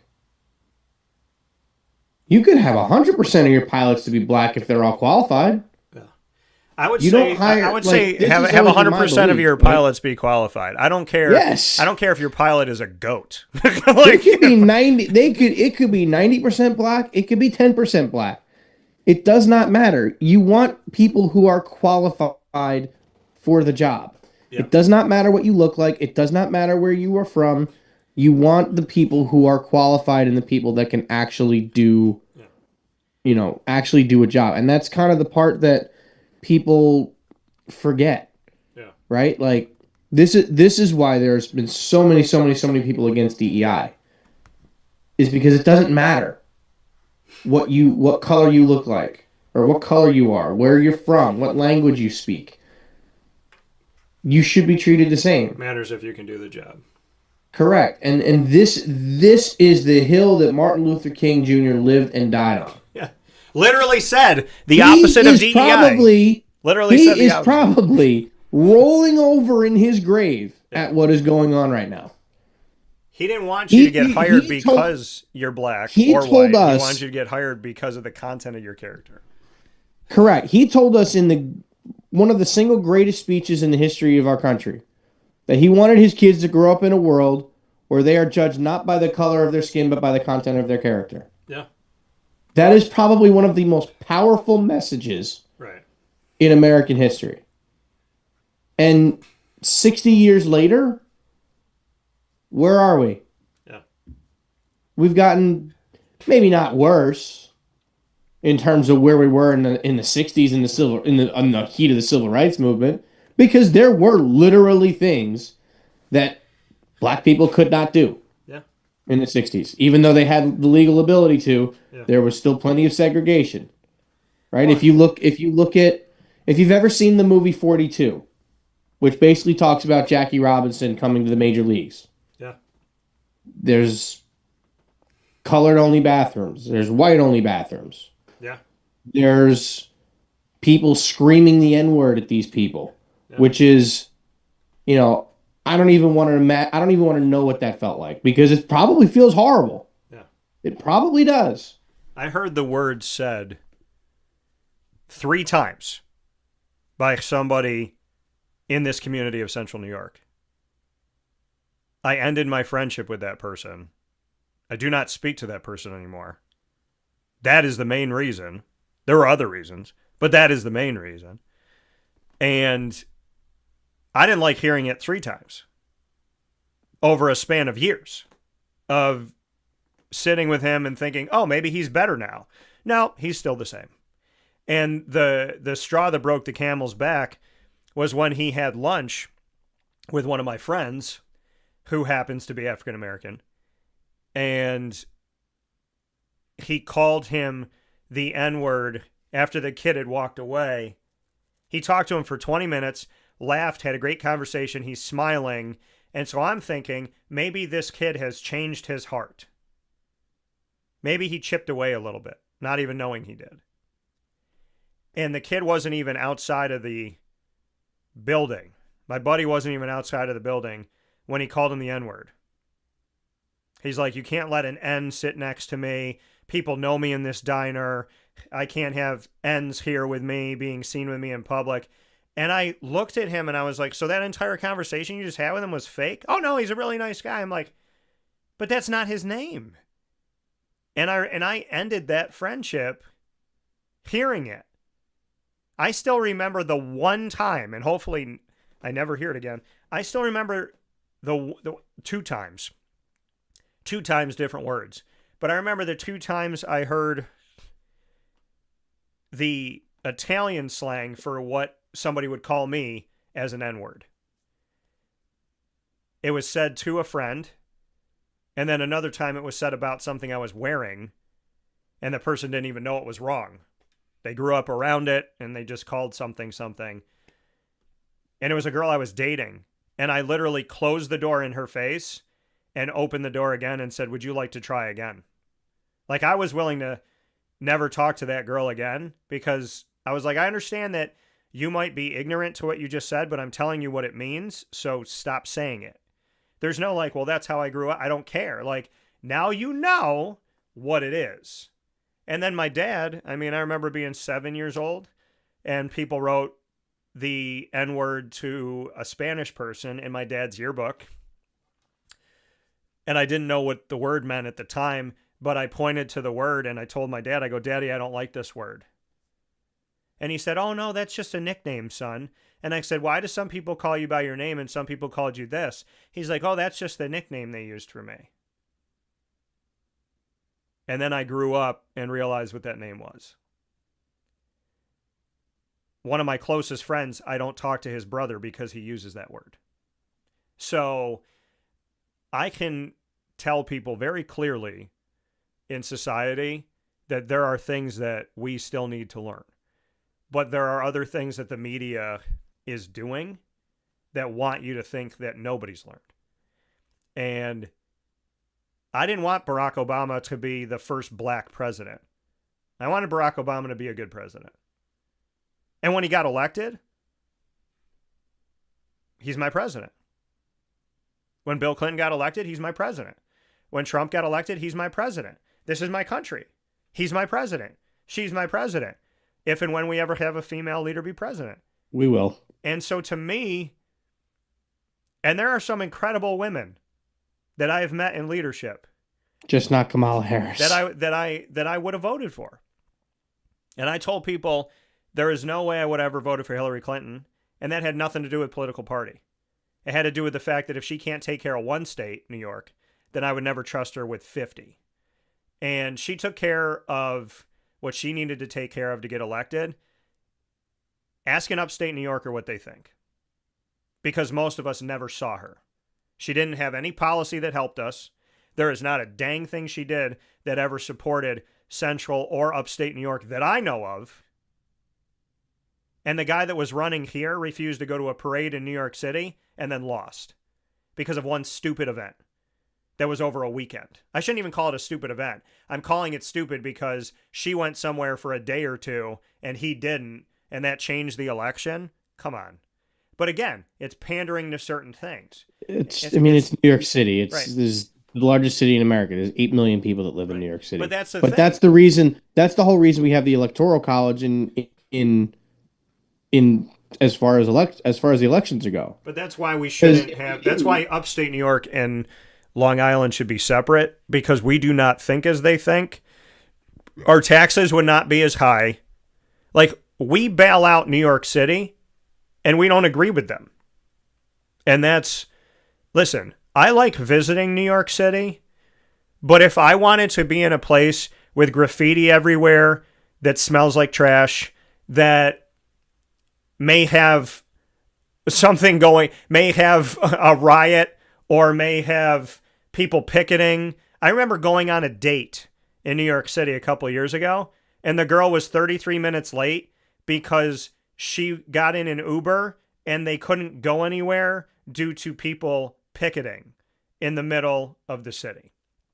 And the way that I went, I was able to get there because I walked. So, she probably could have walked, but in her defense, it was hot. She was wearing a very nice dress. And I walked and was fine. And then I got hot. And I was like, well, I get to cool down now because I'm waiting. But listen, New York City, I love certain things about New York City. And then as an upstate New Yorker, there are things that make me shake my head. And I think we should vote separately because they cancel out our vote. And they have voted for people that make decisions for us that have nothing to do with us, that maybe never leave the city. Like, when you're the governor of New York, I can't tell you the last one that cared about us in upstate. Maybe Giuliani, because he used to come up here, but I don't know if the other ones come up here. I don't know what they do, but all I can tell you is I love this country. I love my state. I love this world. And I just want people to stop using things to divide us. The color of your skin, your gender, your religion, how much money you have, your nationality, the language you speak. There are so many easy targets to go, oh, they don't look like you? Well, then you can't like them. Oh, they don't talk like you? Oh, you can't like them. Oh, they don't have the money you have? Oh, you can't like them. Or they're in a different class than you are? You can't like. I never grew up like that.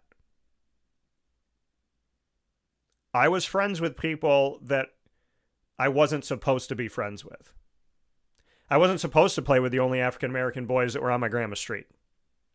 I wasn't supposed to not be racist in the school atmosphere that I was in, where there was like 2 African American kids of 770 plus students.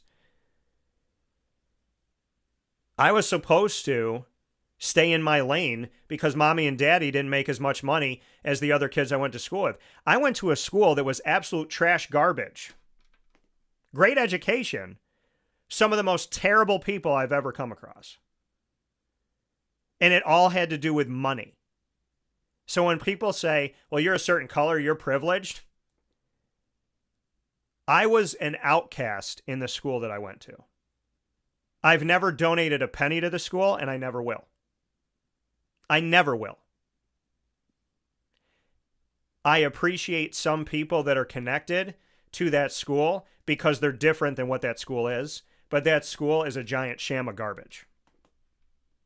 And as people looked at me and they're like, you're a white man. Now, I consider myself tinted. My skin is normally dark brown. I'm Italian and Hispanic. If people that I went to school with knew I was Hispanic, I probably would have had even more bullying. But as a person that people walked up and down the halls with and said, well, he's not black, so he must be okay in the school that I went to, when that was the mentality, well, he's not black and he's not brown, so he must be okay. I will tell you this. I was not accepted by the majority of the people I went to school with. I'm not friends with the majority of the people I went to school with. Those people wouldn't be seen with me. They wouldn't date me. They wouldn't talk to me. So I can tell you segregation doesn't just come by color. It comes by money. It comes by people that are privileged. And when people talk to me about privilege, and you know the school I went to, you would have thought I was Aladdin.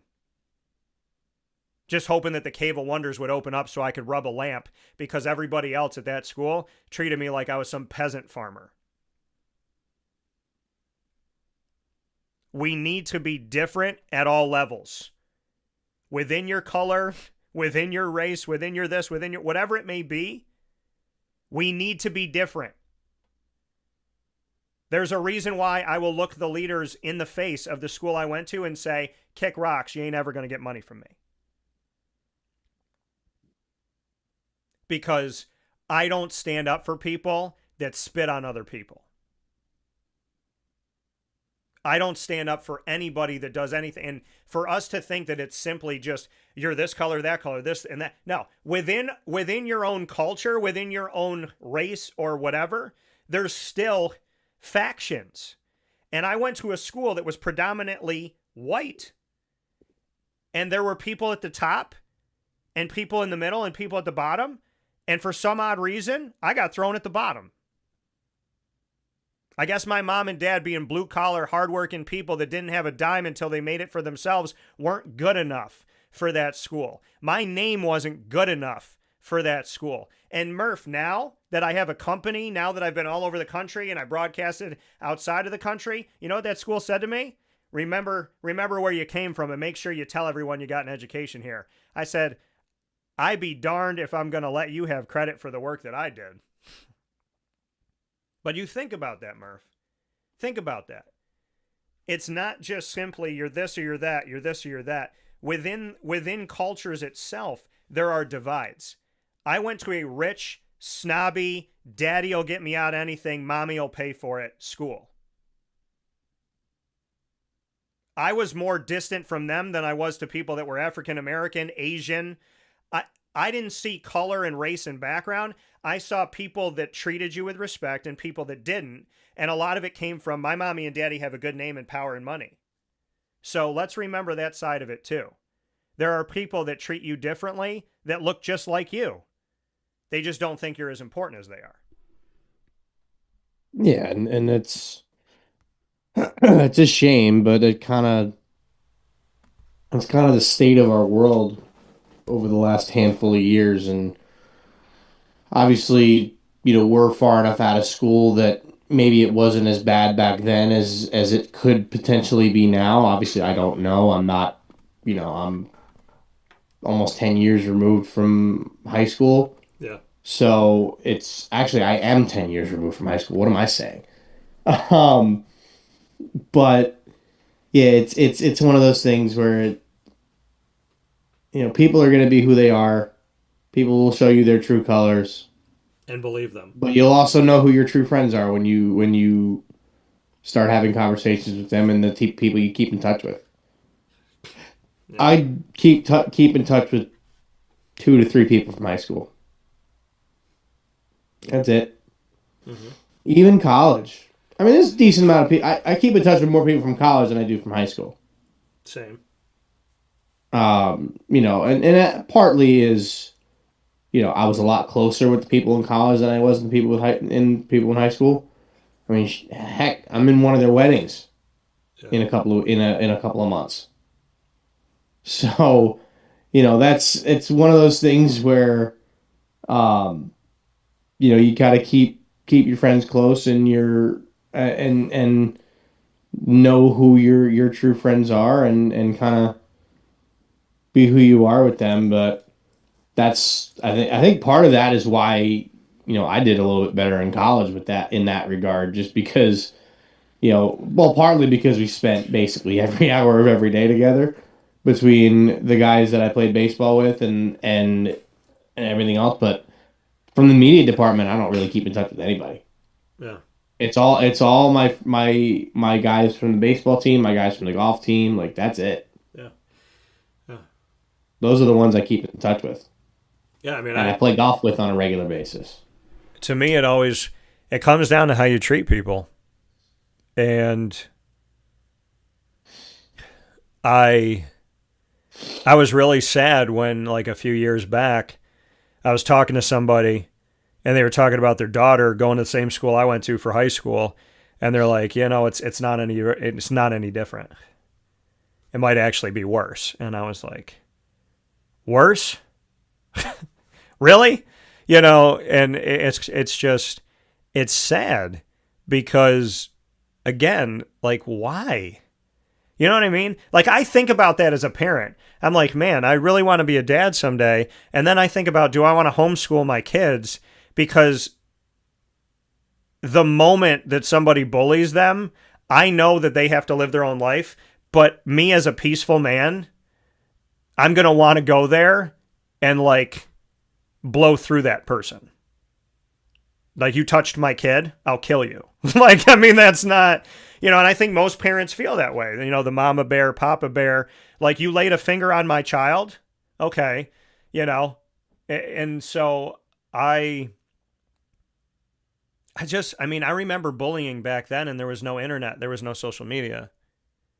And now, like, these kids get bullied from 8 a.m. to 2:30 p.m. and then the rest of the day. The whole day. Like, they can't shut it off.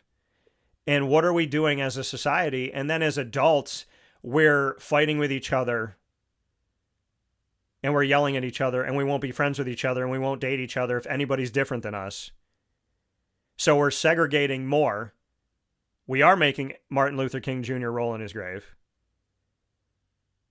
And we're teaching our kids to segregate. Based on money, religion, gender, sexuality, religion, everything. I think I said religion, but whatever. But I mean, that's where we're at. Like, if the adults are doing it, then the kids are going to do it because they don't know anything other than what you teach them. So if you want to know see, why, monkey do. right, and if you want to know why kids are doing things that you really don't like, look at their parents. Look at what they're being taught or not taught. You know, some people have great parents and they don't listen. Some people have parents that don't parent. And you look at this world now and people that don't want to have kids, and they have kids and they don't want to raise them. And they hand them an iPad at 3 years old. And I'm sitting here looking like I've wanted children my whole life. I've wanted to be a dad. Pretty much. I want to be a dad. And I see people that have kids that let their kids abuse and use and manipulate, and then they wonder why society sucks. Well, you taught them to be crappy people. Do better. You know, when I see a kid that's 8 years old screwing up, yeah, some of that might be him acting out or her acting out. Some of it might be because you're not a good parent. And I think that we need to start taking responsibility, because my generation, we're in our 40s now, our late 30s, early 40s. Some of you parents are the ones that I'm looking at going, why does your child wear a towel to school and pee in a litter box? Like, you went to school with me? How did you, like, where did that happen that you decided to parent that way? So, you know, I mean, we can all be better, and I want us to be. And I pray for people every single day. I pray for everybody. I pray for people that hate my guts, the same as I pray for people that love me. Because God did not teach me to pray for the people I like. He told me to pray for his people, which is everybody, the last time I checked. And I don't understand. Like, I will never understand why people want to be divided. Why people make fun of people. I don't understand it. It doesn't make sense to me. And yeah, I said a lot about the school that I went to, and all of it was true. But I still pray for them, and I still want them to be better. And I still know people that are there, and I still respect those people. And I still know that, I still believe that they're doing a good job and they're trying to make a change in that school. So, I mean, there are things that I do believe. I do believe there's good people everywhere. You know, there are good people in every nook and cranny of this world. We just have to support them. Remind them that they're not alone, and tell them that it's okay to have a tough day, but you're not by yourself. Nobody is. And there's no reason to be divided. There's no reason. Okay? If you sit at a table with me and you say, Dan, I'm pro this, and you're against it, okay, I'm still going to eat lunch with you. If you slam your hand on the table and walk away, that's on you. I'm going to eat with you. Because God didn't tell me to eat with people I liked. He told me to eat with people in general, to give everybody a chance. And if you know me, you know that there's only one type of human being I don't like. And it has nothing to do with race, color, ethnicity, money, religion, background, any of that stuff. The only type of person I don't like is a diligent a-hole. Somebody who wakes up every single day, hates themselves, wants you to hate yourself because they hate themselves. I pray for them, just like I pray for everybody, but those are the only people I don't like. If you looked at my friend group, all different shapes, sizes, colors of the rainbow, beliefs, thoughts, you know what bonds us all, my closest friends? We believe in God. We have morals and values. We believe in being good to people. We don't believe in an eye for an eye. We don't want anything bad to happen to anybody. We're not wishing bad karma on people. And we believe that every single day you should be better than you were the day before. That's what bonds me to my people. It has nothing to do with anything else other than the type of human being we've chosen to be. And I pray to God every single day that this country will start, and this world will start loving each other. When I went to Italy, there was nobody that looked at me like, ugh, American. You're like, nobody. Nobody did that. Nobody was like, who is that guy? Ew. Like, nothing. So I don't know how it is day to day in other countries, but when I was in Italy, it felt like it was me and my dad. Like, nobody bothered us. Just me and my dad. Just hanging out. So let's make sure that when people walk to the doorstep of America, it says welcome home and not get out. It's all in the delivery, folks. Let's take a step aside for a fast break. When we come back, Murph and I will run through the sports world because more important things prevail. We'll talk about it right after this. Here's a message from Renee from Bryan's Landing, located on 6523 East Seneca Turnpike in Jamesville, New York. Open Tuesdays and Wednesdays for dinner, Thursday through Saturday for lunch and dinner, and Sundays for brunch. It's a lot like the way that my mom and dad ran their restaurant. We have put in place a lot of people that are family to us, very similar to how my dad hired people that were family to him. And then the tradition I'm carrying on is a lot of the items that are on our menu are my dad's. And he taught our chefs how to recreate his dishes. So I think that Tommy McNerney, who our executive chef is, to him it is an art. And I think that when he does create a dish, it's not just about making the food taste delicious, which is definitely our priority, but it's an art to him, and it's almost like his canvas on a plate where he just wants the colors to look great, and people love it because he takes pride in that. And Bryan and I appreciate that. We want it to obviously look good and taste good. I will tell you, when we opened up, it was 6 weeks before COVID. And what was amazing was the community, our friends and family stepped up, and everybody did takeout. Everybody supported us. Our hearts were just so filled. So to Bryan and I, obviously our friends come all the time, and we just have repeat customers in Jamesville, and I think people going to our previous restaurant in Green Lakes are making the trip to come to Bryan's Landing to support us. And I mean, I think we have great food and a great atmosphere. So it's very, very important to us. Head to Bryan's Landing, located on 6523 East Seneca Turnpike in Jamesville, New York, where memories have become recipes that are now meals to share with you. Tuesdays and Wednesdays for dinner, Thursday through Saturday for lunch and dinner, and on Sundays for brunch. And be sure to come out for live music Friday, Saturday, and Sunday.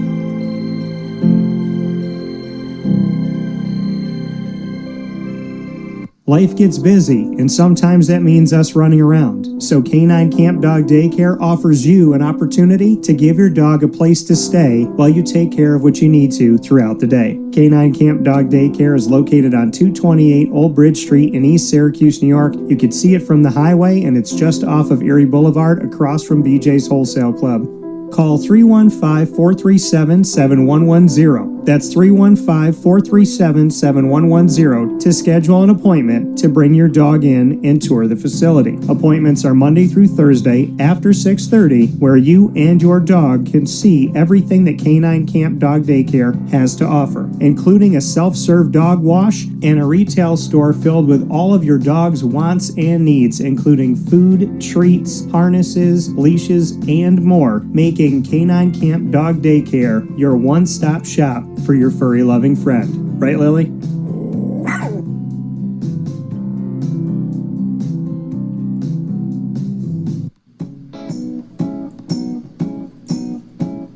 In these unique times, there are those in our community that give us a sense of normalcy and positivity. Pizza Man on 50 Oswego Street in Baldwinsville has been here for you for over 35 years and is here now.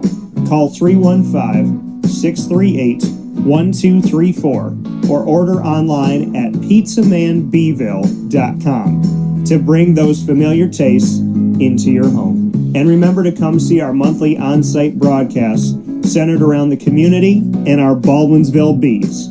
Pizza Man in Baldwinsville. Any way you slice it, they are always here for you.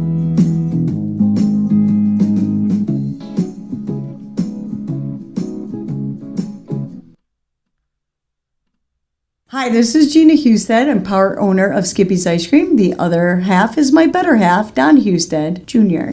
When somebody comes up to the truck and it's a family, it's nice that the older generation is nostalgic and they can tell the younger generation, back in my day, we used to have the truck around our neighborhood. So now you're lucky because the truck can come to your party, and you're lucky that this truck is at a festival and you're getting to buy the ice cream. And basically we're ice cream that comes to you now, specifically comes to you, not for you waiting for us, we're coming to you. We will do neighborhoods if you have a block party. We do birthdays, we do anniversaries, ceremonies, we do celebrations of life, we do wedding showers, we do festivals, we'll do corporate events, we have a lot of corporate picnics, we have family reunions, so it's a whole wide range of whatever party you have, we'd love to be at. We're so appreciative of the community, always coming up to us at festivals and calling us to have different events. We have a lot of return customers. We always have people coming up to our truck. We're always there for the community. We always try to give back to different organizations and fundraisers, and so I think the community sees that. We like to give back to them. This is where we live. This is where we were raised. This is where our kids were raised. So the community is very special to us. I mean, obviously, we've lived here our whole lives, so it means a lot that they come up to our truck and that they choose us, because we're just there to please the community and deal with as many people as we can in this community, because this is, like I said, where we were born and raised. If you'd like to get in touch with Skippy's Ice Cream and have us at your next event, I would suggest using our email, skipthecake,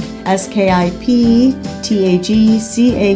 skipthecake@gmail.com. That's the fastest way to get a hold of us. It's the easiest way to get a hold of us, and that's going to get the fastest response from us. If you choose to call, if you don't have an email, then you can call 315-456-9750, and we'll be glad to get back to you as soon as we can. Skippy's Ice Cream, the original ice cream truck.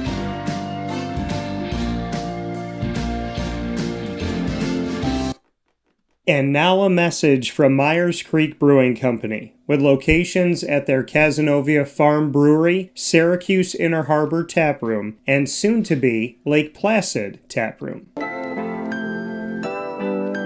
Well, I think first and foremost, the Feldmeyer family and our team are extremely passionate about what we do. We care very much about what we do. The Feldmeyer family is always investing. Our taproom management team, our brew management team, our marketing management team, and all of the team members that get after it every day, they leave it on the field. They put their heart and soul into it.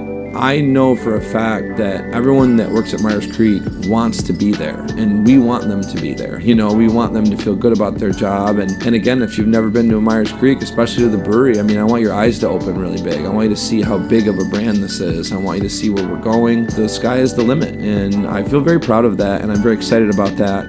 When you think of designing a menu for a brewery, it's kind of open to a lot of different interpretations. I mean, you can do American, you can do Asian, you can do Italian, and you just have to find, you know, how that meets that pub style dining experience, that gastropub vibe. And I think it's super fun for us because obviously we know that, you know, everyone in the world is going to sell a pizza or a burger or a french fry, but what can we do to be different? And what can we do to be true to who we are? We are a brewery, you know, a brew pub. So the flavor profiles are kind of all over the place. And I think it's super cool that we have a massive smoker at the brewery in Cazenovia, and we smoke a lot of our products. A delicious smoked turkey. We have barbecue ribs on Sundays. From a pulled pork sandwich to a chicken wing, you go to the Inner Harbor and you go to the Caz location and you'll find similarities in the menu, but also things that are a little different and also kind of fit those different demographics or different communities, and also hopefully just drive you to try every tap room that we have open at some point, because you get a little something different at each one. You know, we understand how hard it is to, you know, work every day and get after it every day, and when you're done at the end of your day, you want to go out and put your feet up in a good ambiance and good environment. So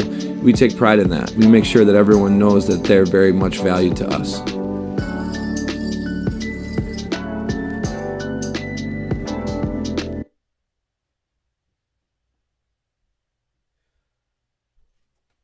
And a welcome back here to Wake Up Call with Dan Tortora, where sports meets that thing called life inside the Great Lakes Honda City Studios. Happy to be here with you, and thank you, as always, for being a part of the broadcast here on Wake Up Call with Dan Tortora, Monday through Friday from 9 a.m. to 11 a.m. Eastern Time inside these Great Lakes Honda City Studios. Great Lakes Honda City, 7140 Henry Clay Boulevard in Liverpool, New York. And, of course, they're open for sales and service Monday through Saturday, and always online, GreatLakesHondaCity.com.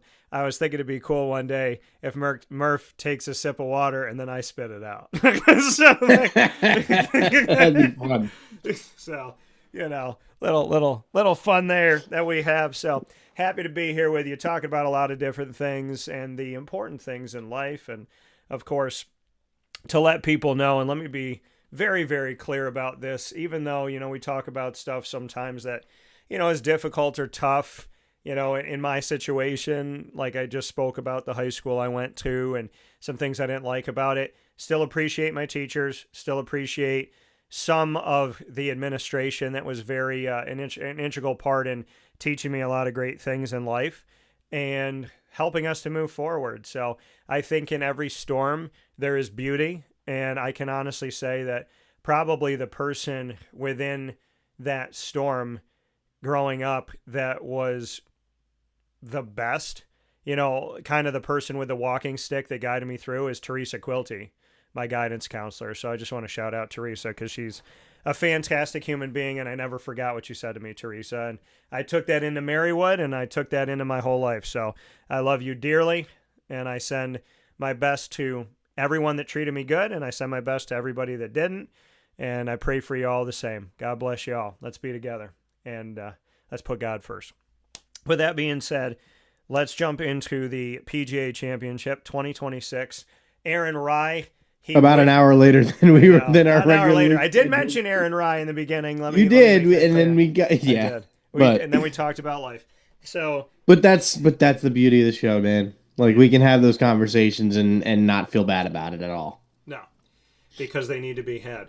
Aaron Rai, let's talk about him. And Murph, I want to thank you more than anything else that you've dedicated your time, your energy, and your enthusiasm, your expertise, your research, and your hard work and dedication and determination here to Wake Up Call and to Dan Tortora Broadcast Media. So without you being another half of this screen, we don't have DT and Murphy. So I just want to say thank you for everything that you do and the time that you've given and all that you've put forward and the conversations you've had and the many places that we've taken this show here on Wake Up Call. I can't sit here this morning and be grateful for what I have in my life, if not for the people that helped to make it possible. So I want to say thank you for everything that you've brought into my life on and off the air. And that's, I think we've had a lot of wonderful conversations. So thank you for that.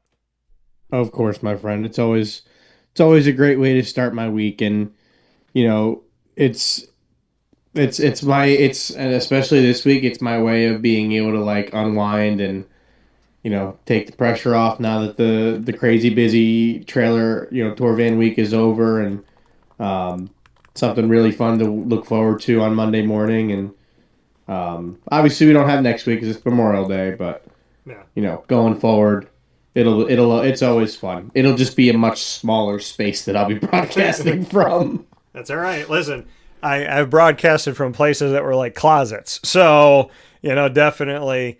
I've loved every studio I've ever been in, to be completely honest. The biggest one that I was in that was not my own company was ESPN 1080 The Team in Orlando. And then I was in kind of like a rise area where we like lifted up and could see through the window. That was at 630, 1240 and 96.1 FM ESPN in Scranton, down the road from Marywood University, our alma mater. And then in Syracuse, when I was on ESPN Radio 1260, I don't even know if we had a board that was supposed to be like used to go on the air, but we used it. And then when I was on the Score 1260, the studio was bigger. And I've been in studios that are all like different styles, and I definitely appreciate them all, but I would be lying if I didn't say that my favorite studio is not my own, because without God, I couldn't have built this thing. And, everything that I've gotten to before here helped to get me to where I am today. And I'm grateful for every company that gave me a chance.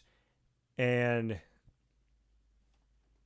I could not be more grateful to wake up every morning and know that God let me build something with my bare hands. And he did most of the work. I give him all the glory and all the credit. I'm just happy to be here. So with that being said, to look at the PGA Championship in 2026, Aaron Rai, he wins it over the weekend, and let's give you a little background here. So Rai will be remembered as the first English-born golfer to win the PGA Championship in more than a century, as we stated. Last time was in 1919, and I'm going to try to say the course correctly here. Okay. Oh, no, you're on the right track. Keep going. Aronimink? Yes. Aronimink. Yeah, I know you said it before, but I looked at it and I was like, Aronimink. So Aronimink. So yes, winning it in the dude, final. great. That was great job. Thank you. In a final round in which none of the game's biggest stars ended up taking control, Rye finally won the Wanamaker Trophy after a 5 under 65. His 72-hole total of 9 under 271 was 3 strokes better than John Rahm and Alex Smalley. So as we look at this, Rye said he wasn't aware of a 107-year drought for England. He said, quote, "Yeah, extremely, extremely proud. There's a lot of incredible and historic English players over those 100 years who have gone on to achieve incredible things and had phenomenal careers. But to win this event and then to be the person that's the first one to have won it in a long time from England is an amazing thing and something to be extremely proud of." End quote. After making a couple of mistakes on the front 9, he made an eagle on the par 5 ninth and 4 birdies on the back without a bogey to pull away from a deep field. Now, Xander Schauffele said, quote, "I'm super happy for him. He's such a good dude. Rarely do you feel like people work way harder than you. I feel like I've played a pretty good amount of time, and Aaron is always there. He's always in the gym. He's always on the range. I think that's what it's about to be a major champion. You put the work in when nobody's looking." End quote. Rory McIlroy, who we know is a Grand Slam champion and just won a back-to-back, he said, quote, "You won't find one person on the property who's not happy for him." End quote. Rye's knockout blow came on the back-to-back birdies on number 16 and 17. He had a 68.5-foot putt on the par 3 17th, the second longest putt made by any player in the field this week to briefly go 4 strokes in front. Now he gets a 5-year exemption on the PGA Tour and invitations to the Masters, U.S. Open, and Open Championship for the next 5 years. And as for the PGA Championship, he's welcome back for life, and he earned a very modest $3.7 million payout. So, Murph, give me your Just thoughts okay. on this. Yeah, just okay. So, the biggest thing is that there were really no one separated themselves, and the thing is, Aronimink is a very simple golf course. It's basically, and I haven't played it, but I know a little bit about the golf course. So our sales rep has played it in the past. Okay. From being a PGA professional, and basically what he has told me, or what we were talking about last week, was that it's basically dog leg left, dog leg right coming back, dog leg right, dog leg left coming back. Like, really, really simple. Yeah. But the protection for Aronimink is the rough and the green complex. The greens are funky. They had some really interesting pin locations that made putting very difficult, and the rough was up. Yeah. Everyone thought Aronimink was going to play really, really easy. It hasn't hosted a major in 60 years. Hasn't hosted a tournament since, I believe, 2018 in the BMW Championship. But Philadelphia is also an area of the Philly, New Jersey, that area of the country doesn't host enough majors. Yeah. We haven't seen the U.S. Open at Marion in a long time. We haven't really seen any big courses. Obviously Baltusrol's getting the PGA in a couple of years. That's the first time that the PGA will be back, I believe, since 2016. I should know. I literally was I was staring at it in the pro shop the other day when I was up there.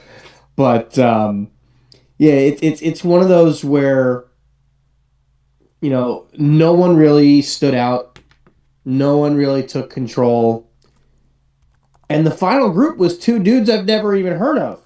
Yeah.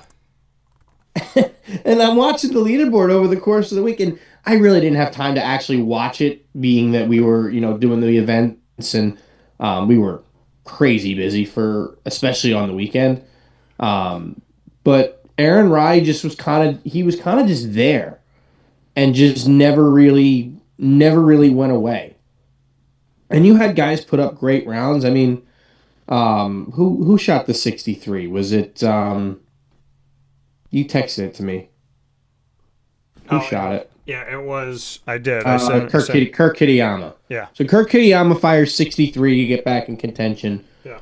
Justin Thomas goes out and shoots 5 under to give himself the clubhouse lead for a long time. Rory shot 5 under on Saturday to put himself in position to win.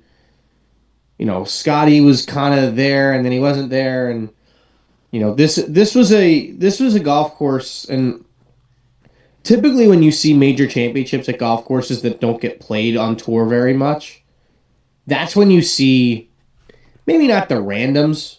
Yeah. But that's when you see the guys that you wouldn't expect to win. Because keep in mind, Aaron Rai was still a top 50 player in the world. I just wanted to double check that. Yeah. He was ranked 44 coming into the week. He now catapulted up to 15th in the world. So, huge shout out to him for that.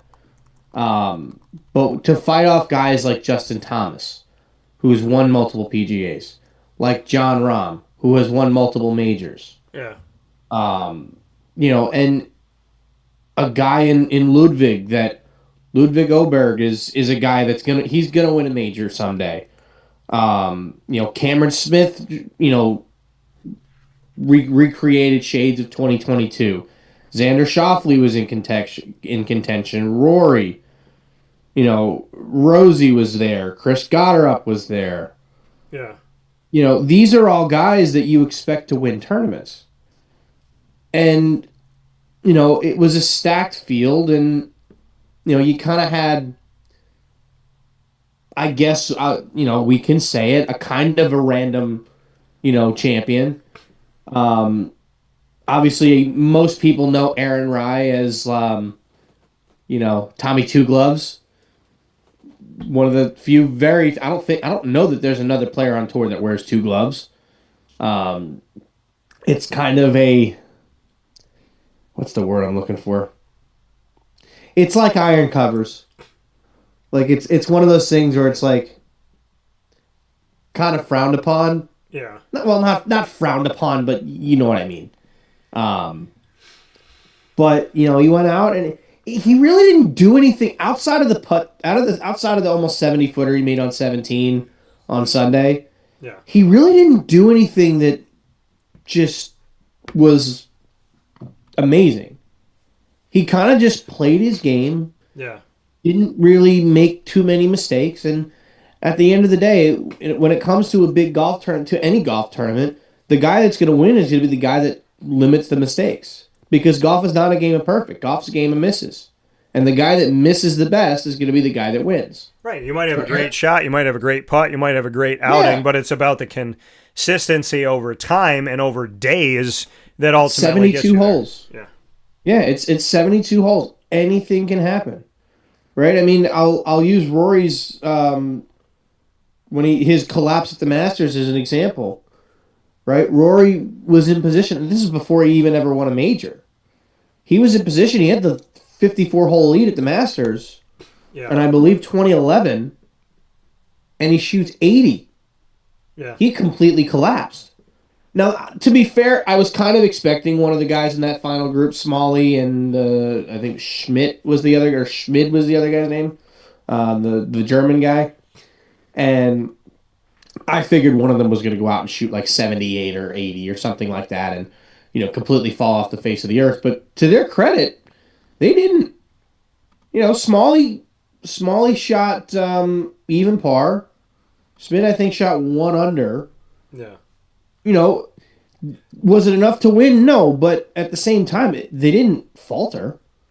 They didn't go out and just play poorly and shoot 77 or 78. They went out and they still put up set rounds of 70 and 69. Like, at a major championship in the final round of the final group, a lot of times that's going to be enough to win. Yeah. It wasn't on that day. Aaron Rai went out and he went out and won it. Yeah.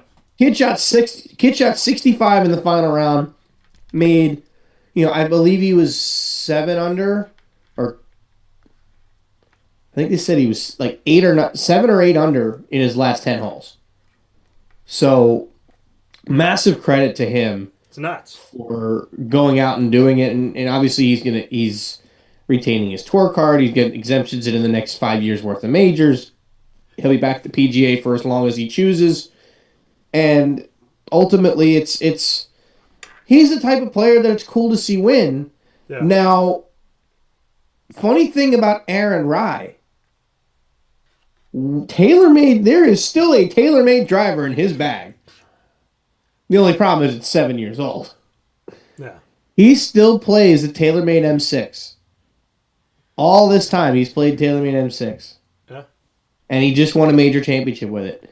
Now, I can't say we've won all the majors so far anymore as part of my sales pitch. Yeah. But I can say our drivers have won all 3 majors this year because that is a fact. Well, I can Because say Aaron Rye plays an older TaylorMade driver.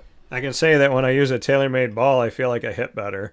So let me say this about Kitayama because we mentioned him. Kurt Kitayama, lowest final round in major championship history, 7 under 63 on Sunday, May 17th, this past Sunday, at the PGA Championship. Kitayama in the 4th group off in the morning, charged up the leaderboard.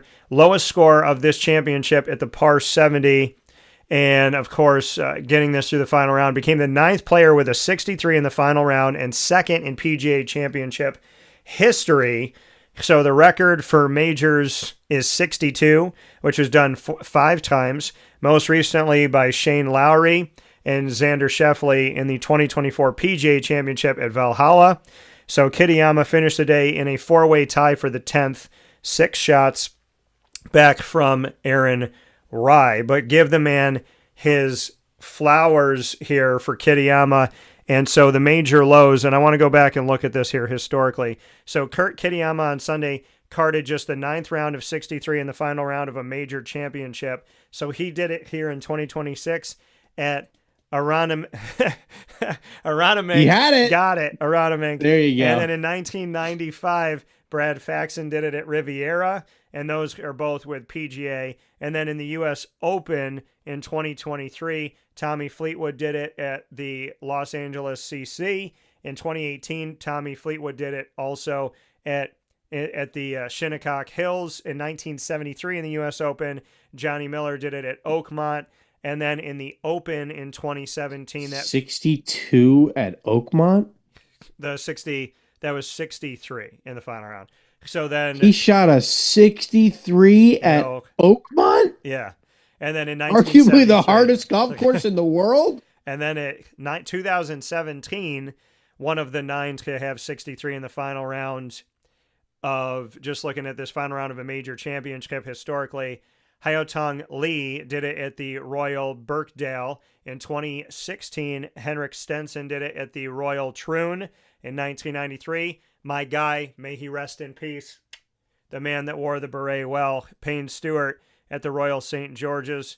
And in 1991, Jody Mudd did it at the Royal Birkdale. So those are all 9 times that we have seen 63 in the final round of any major championship. It's happened in the PGA, the U.S. Open, and in the Open. So shout out to Kitayama joining history. Want to give him love for that. And for Tommy Fleetwood, who's the only person to do it twice, and both at the U.S. Open. He did one of them at Shinnecock, and I remember that because that was the first of was it the first? I think that was the first of Brooks Koepka's back-to-back U.S. Open wins. And actually, no, it was the second. Yeah. It was the second because it was the year before Bethpage, because he won, I think in 2018. I think in 2017 and 2018 U.S. Open, and then 2018, 2019 PGA. Yeah. Or something like that. Something along those lines. But I believe but Koepka definitely won that tournament at Shinnecock. So Brooks Koepka was, and I mean, that place was playing difficult. If I remember correctly, nobody finished under par. I believe Brooks Koepka won at 1 over par, and I just want to double check that to confirm that thought. But Tommy Fleetwood went out and fired an unreal round. Throws up a final round 63. Yeah. And ultimately he finished 1 shot back. I mean, Brooks Koepka had to fight off some tough some tough love. He was I believe tied for the lead with Dustin Johnson going into the day. And Tommy Fleetwood fired that 63 really, really early. So that 63 was chilling up there as the clubhouse lead for a long time. So, it was cool. It was pretty darn cool to see that at the time. But Tommy Fleetwood's another guy that I fully expect will win a major championship at some point. He finally broke through and got a tour win last year at the Tour Championship. But after a couple of close calls at the end of the season. But, the one that blows my mind is Johnny Miller at Oakmont. Like, how on earth can you shoot 63 at Oakmont of all places? Yeah. That's honestly like going and shooting 59 at Augusta. And 59 is hard enough to do in general, let alone going and doing it at Augusta National of all places. But obviously we got the U.S. Open coming up in about a month, right back at Shinnecock. We got so my colleague out on Long Island that is in my position out there. That's one of his accounts. So he will be there, and Jared I know is looking forward to it. But as much as I'd love to go, for me it's one of those things where I'd much rather just watch it at home. It's Father's Day weekend. I'll be home on Father's Day with my dad, and we'll probably be on the couch watching it in the new house at some point and enjoying ourselves. But it was cool. I'm happy for Aaron Rye. Obviously, I'm rooting for all of our Team TaylorMade guys, but we did technically still have a win. We still had a driver. It's just 7 years old at this point. But yeah, he's awesome. I'm happy to see him win a major, and hopefully he wins a couple more in his future. But I'm sure he'll enjoy that one, and at least he didn't break the top of the Wanamaker the way Colin Morikawa and Scotty Scheffler did. Yeah, so hoping the best as we go forward here for everybody that's in the field. But shout out to Aaron Rye, giving England something they haven't had in over 100 years. And that's also not having America. What's up? and it was also a match play event back then. Yeah. It was. Did you get what I said there, Murph? So long that it was still match play at the time. Did you get what I said there, though? Yes. Yeah, that they haven't had America. 250-year birthday party. Let's go, America. Cannot wait for that, man. Happy birthday, July 4th. This 4th of July is going to be epic. Yeah, I'm excited. I'm so looking forward to it. Yeah. I just wanted to remind England that you lost that one. So, Aaron Rye, you won in America, but America won our independence almost 250 years ago. Mm-hmm. Quarter cent, what's up, baby? How you doing? Feeling good. So I'm loving it. But happy early 250th birthday to the United States of America. As we move forward, we have some Major League Baseball news. The Subway Series is going on, and no, I'm not talking about the meatball sub versus the turkey. I'm talking about the one that has the Mets versus them Yanks. So they are going up against each other, folks. And the Mets... Yankees lose!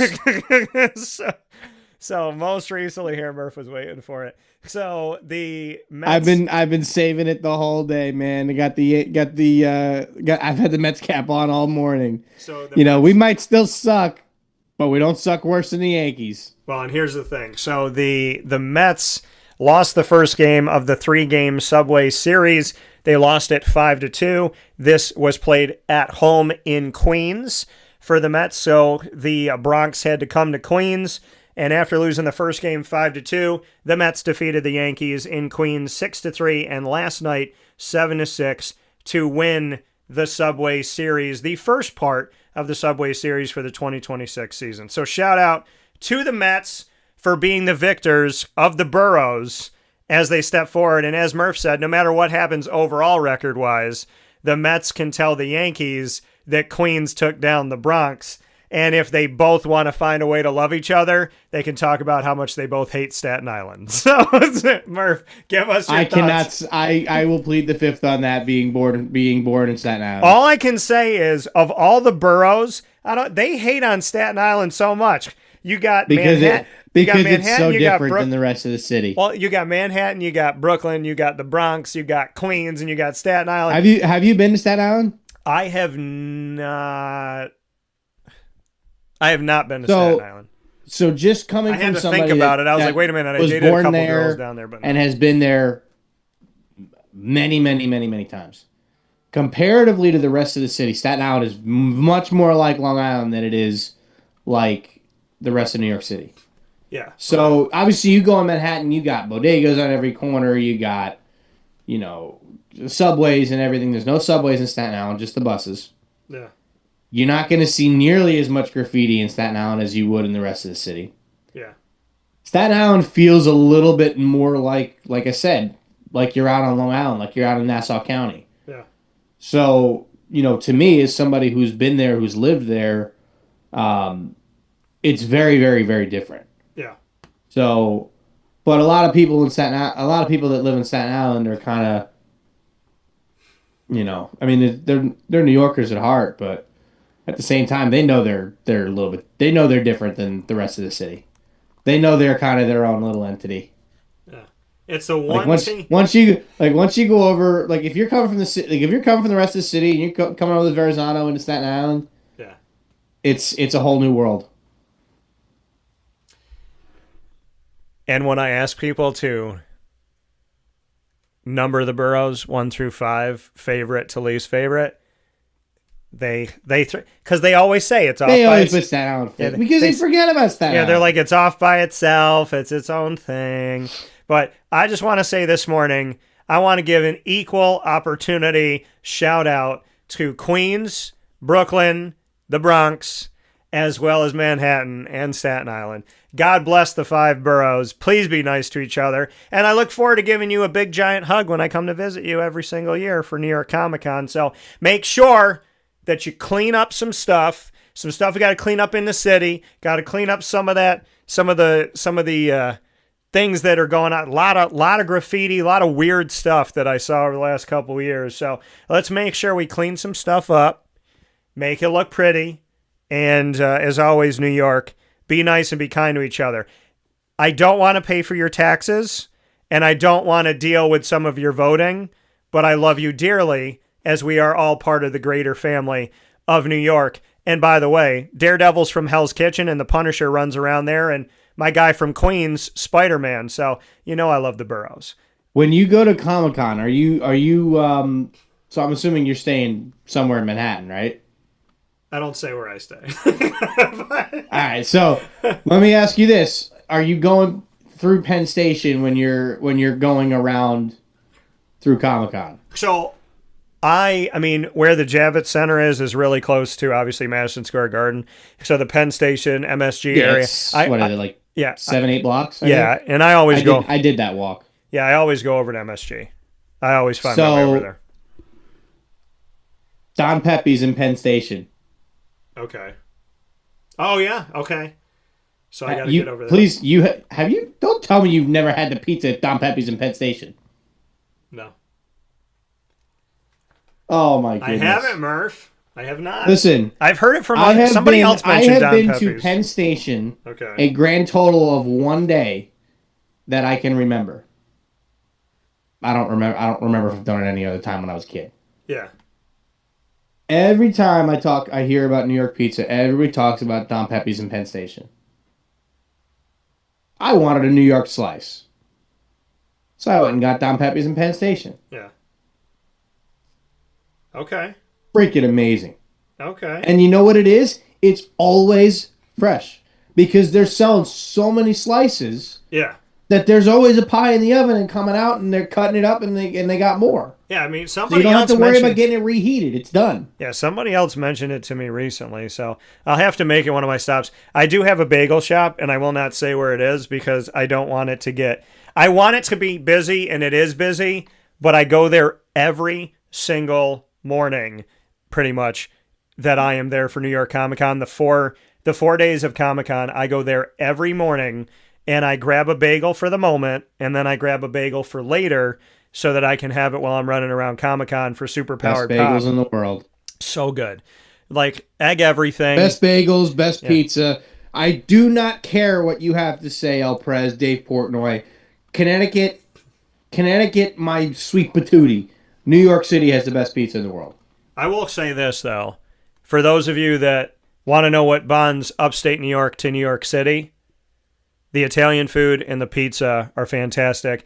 And Syracuse, New York, and upstate New York in general has pizza that is absolutely positively incredible. But the best pizza in the We've entire... got some damn good pizza up I know there. we do. But the best pizza in the entire world? Italy, baby. And it's not even close. It is not remote. I thought I had good pizza in my life until I went to Napoli, the birthplace of pizza. I would crawl to Napoli, okay? I love women, and there are so many beautiful women in Italy. I would marry the pizza from Napoli before I marry one of those beautiful women. So with that being said... once I finally experience that, because that's a bucket list place for me is to go to Italy and experience real Italian food and real pizza, even though I'll probably get the same crap that I get here. It'll just be a million times better. But obviously that's where you get Neapolitan style pizza. It's from Napoli. Yeah. So one of these days, but best pizza I've ever had all comes from New York City. Specifically Brooklyn, but Don Pepe's in Penn Station was pretty damn good too. Yeah. Well, so I will tell you, it is second to none. In Italy, there is no second. Everything I feel like is trying to be Italy. And that's not a bad marker to look at and say, okay, I want you to be yourself always, folks. I just look at it and I say to myself, man, there's some fantastic pizza and I've had some good stuff, but Italy takes it always and forever because Italy is Italy and there is no second to to me, there's no such thing as second place when you talk about Italy. It is first and it will be first. So with that being said, Murph and I are going to take a step aside. When we come back, we will wrap things up with the NFL. What are our thoughts on the things that are going on in the NFL? And I told you something was going to go down. I said it for months. Some of you might have thought that I was right. Some of you might have thought that I was wrong. But I'll tell you something. If I've learned anything about former Green Bay quarterbacks, I know the ones that just can't leave. So we'll talk about that right after this, and we'll wrap things up with the NFL on Wake Up Call with Dan Tortora inside of the Great Lakes Honda City Studios. Remember during this break and always that you are amazing, you are worth it, God loves you, and you matter.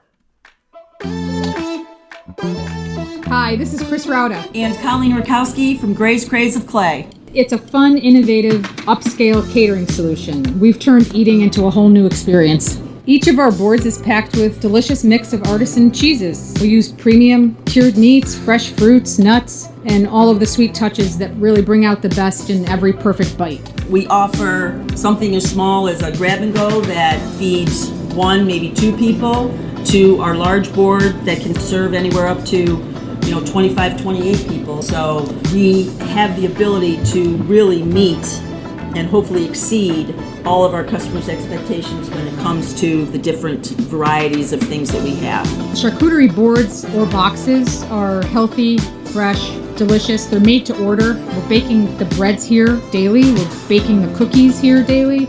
All of our dips are homemade, made in-house. All of our spreads are all made in-house. When you open that board or box that we have delivered or you have picked up, we want you to know that it was made with care and designed to completely elevate your event, celebration, or meeting. We've catered parties and events for up to 300 people. So if you're walking in to grab something for lunch or something for date night or movie night, that's great too. Our events go from you eating in the car on the way home to a catering event in a rehearsal dinner or cocktail hour or party. When we do, again, know what the event is, specifically for a wedding, we like to schedule tastings so the bride and groom can come in and see what we have to offer, And we can then, as we talk, to try to understand what they're looking for, what the venue's like. We do like to have that one-on-one interaction when it comes to catering bigger events. Our address is 4599 State Route 31, Suite 5 in Clay, New York. We're on the corner of Route 31 and Henry Clay at Clay Marketplace. You can order on the phone by calling area code 315-409-4171 or online at grayscraze.com/clay-ny. Come visit us at Gray's Craze of Clay, New York, where we want you to celebrate everything. Hey everybody, this is Rockney Roberts from Willow Rock Brewing Company. We are here in Cicero at the Willow Rock Pizza Pub. And I'm Kevin Williams, also from Willow Rock Brewing Company. Happy to be here and happy to be partnering with CNS and Dan Tortora. You want some place where you can feel comfortable and hopefully ingratiate yourself with the community. And Kevin, he grew up right down the road from here. I grew up in Brewerton, so not too far away. We know the area, we know the people, they're great, and we were just really excited to be able to come to the area. Yeah, and having the opportunity to meet some of these coaches, some of the people in general already, and seeing the CNS colors kind of around, and already partnering on a smaller level with individual teams really made this make sense to us to really formalize kind of a partnership with the school and get this rolling. You know, Willow Rock to me has always been about high quality beverages, high quality experiences, and now high quality food at our pizza pub. You know, that was something new for us when we came to Cicero. Right from the drop, we knew we were going to have a focus on the highest quality food to go with our high quality beer. At the Willow Rock Pizza Pub, you're getting high quality, hand cut, top notch ingredients. We're open for lunch. That's a really important thing for us, is to be able to get that person in here like, hey, you only got 30 minutes for lunch, but we're gonna have something for you that you can get quickly and available to everybody. Yeah, we wanted something that was just a little bit outside the box, a little bit outside of comfort zone, but still something that you could rely on to be consistent and easy to look at and easy to be like, oh, I can see myself eating this. I can see myself wanting to have that more than once. Eating a whole pizza like our beef on weck pizza, I've never seen one anywhere. It's just a great ideas, great inspiration across the board. We're their spot to stop. We're their friendly neighborhood watering hole, as well as pizza place and place to stop for a restaurant. Not just beer drinkers here. We've got wines, we got cocktails, we got non-alcoholic stuff for the kids. The location is more important today than it ever has been before, and we're lucky enough to be here in Cicero. The Willow Rock Pizza Pub is a place where you can bring your family. You can come in, you can grab a soda, you can relax. You can come after a game, before a game, your parents, your grandparents. Our goal is to make sure that everyone's comfortable here. We want students, we want athletes, we want your coaches. It's going to be a good time. So come here, enjoy the high quality food, high quality beverage that we're going to offer to everybody. And hey, go North Stars. We're so happy to have the North Stars. We are very much a kid-friendly establishment. We have tons of space outside for everybody to be playing outside, as well as listening to live music, enjoying some pizza. The Willow Rock Pizza Pub is open 6 days a week here in Cicero.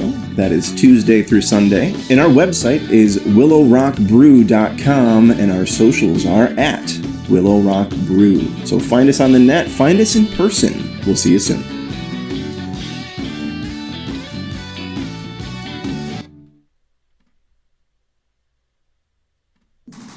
The Wildcat Sports Pub in Camillus, New York is located on 3680 Milton Avenue in the Home Depot Plaza. It is your family-friendly sports bar and restaurant.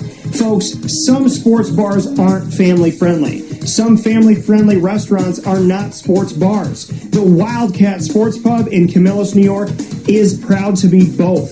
It is that marriage that you've been looking for years. The Wildcat Sports Pub is your home base for your sports bar and restaurant needs, games for the kids, indoor and outdoor activities, and enough things on the menu to come back every single week and get to try something new. They're open Sundays from noon to 8 p.m., Monday through Wednesday, 11 a.m. to 11 p.m., and Thursday through Saturday from 11 a.m. to midnight. For reservations and party information, call 315-487-2222 for the Wildcat family-friendly sports pub and restaurant.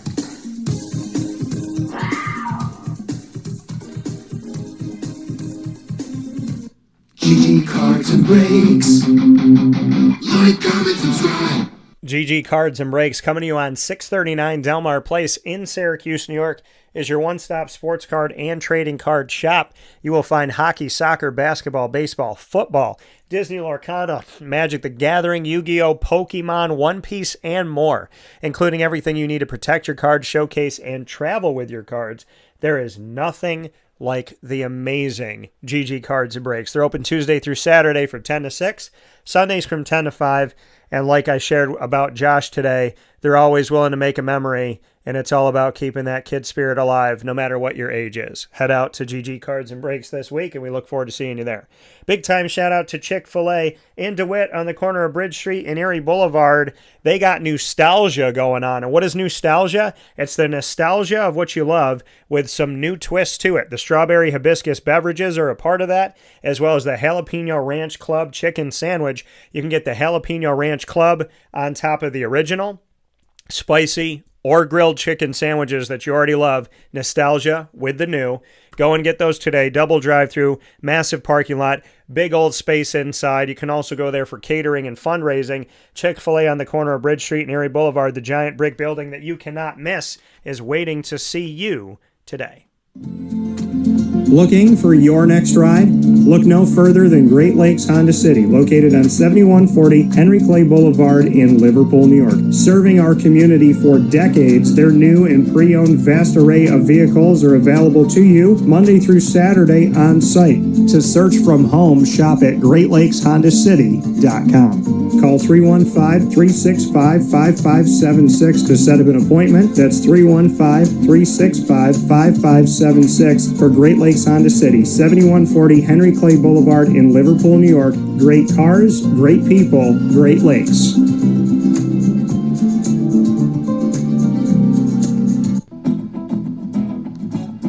Hi, this is Amy from Mother's Cupboard, home of the whole frittata. We are open daily 6 a.m. to 1:30 p.m. For takeout orders, call 315-432-0942 and tune in to Wake Up Call with Dan Tortora for our monthly food challenge, and try our Wake Up Call signature menu item available 7 days a week. Here at Mother's Cupboard, we are Central New York, and it's our honor to serve you. Ma and Pa's Kettle Corn and Popcorn Factory remind us that every day is worth celebrating at 201 7th North Street in Liverpool, New York. Open Monday through Saturday in-store and always online at maandpaspopcorn.com. Serving our Central New York community and beyond, order anywhere, anytime at maandpaspopcorn.com. Stop in to get a tin at Ma and Pa's on 201 7th North Street in Liverpool, New York to get your half-price refills for the rest of your life. Come to Ma and Pa's for your holiday gift giving for family, friends, employees, and clients. And remember, for fundraising and events, to call 315-450-6272. That's 315-450-6272. Ma and Pa's Kettle Corn and Popcorn Factory. How corny are you? This is Jimmer Sikowski, owner-operator of Chick-fil-A Cicero, 7916 Brewerton Road in Cicero, right in front of the Home Depot. I had a deep feeling that God wanted me to do something bigger with my life and to help people, help others. I kept putting Chick-fil-A in my life, and I realized as I was going through the franchise selection process that positively impacting the lives of others was really core to what we do here at Chick-fil-A. First of all, it starts with the food. The food is brought in fresh daily. We bring in local produce. We prepare to order in the kitchen. We hand bread our chicken. We hand spin our milkshakes. It's great food. It doesn't taste like fast food. I think the second thing is the way people feel when they come in a Chick-fil-A restaurant. It's different. We try to treat people with intentional kindness here, which is very different and deeper than good customer service. And so I think it feels remarkable for most people to come in a Chick-fil-A restaurant. And then lastly, the impact that we try to have in the community is very different.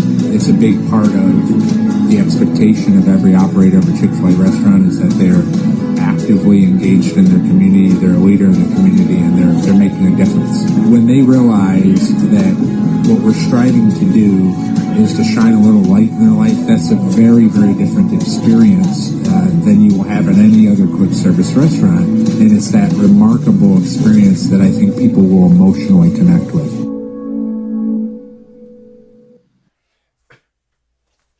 And welcome back here to Wake Up Call with Dan Tortora inside the Great Lakes Honda City studios. Happy to be here hanging out with you where sports meets life. Murph is here with me on a Monday. We're spending some extra time with you talking about exactly that, where sports meets life from inside the Great Lakes Honda City studios. And we're going to wrap things up with some NFL talk and something that I told you all that I firmly believe was going to happen.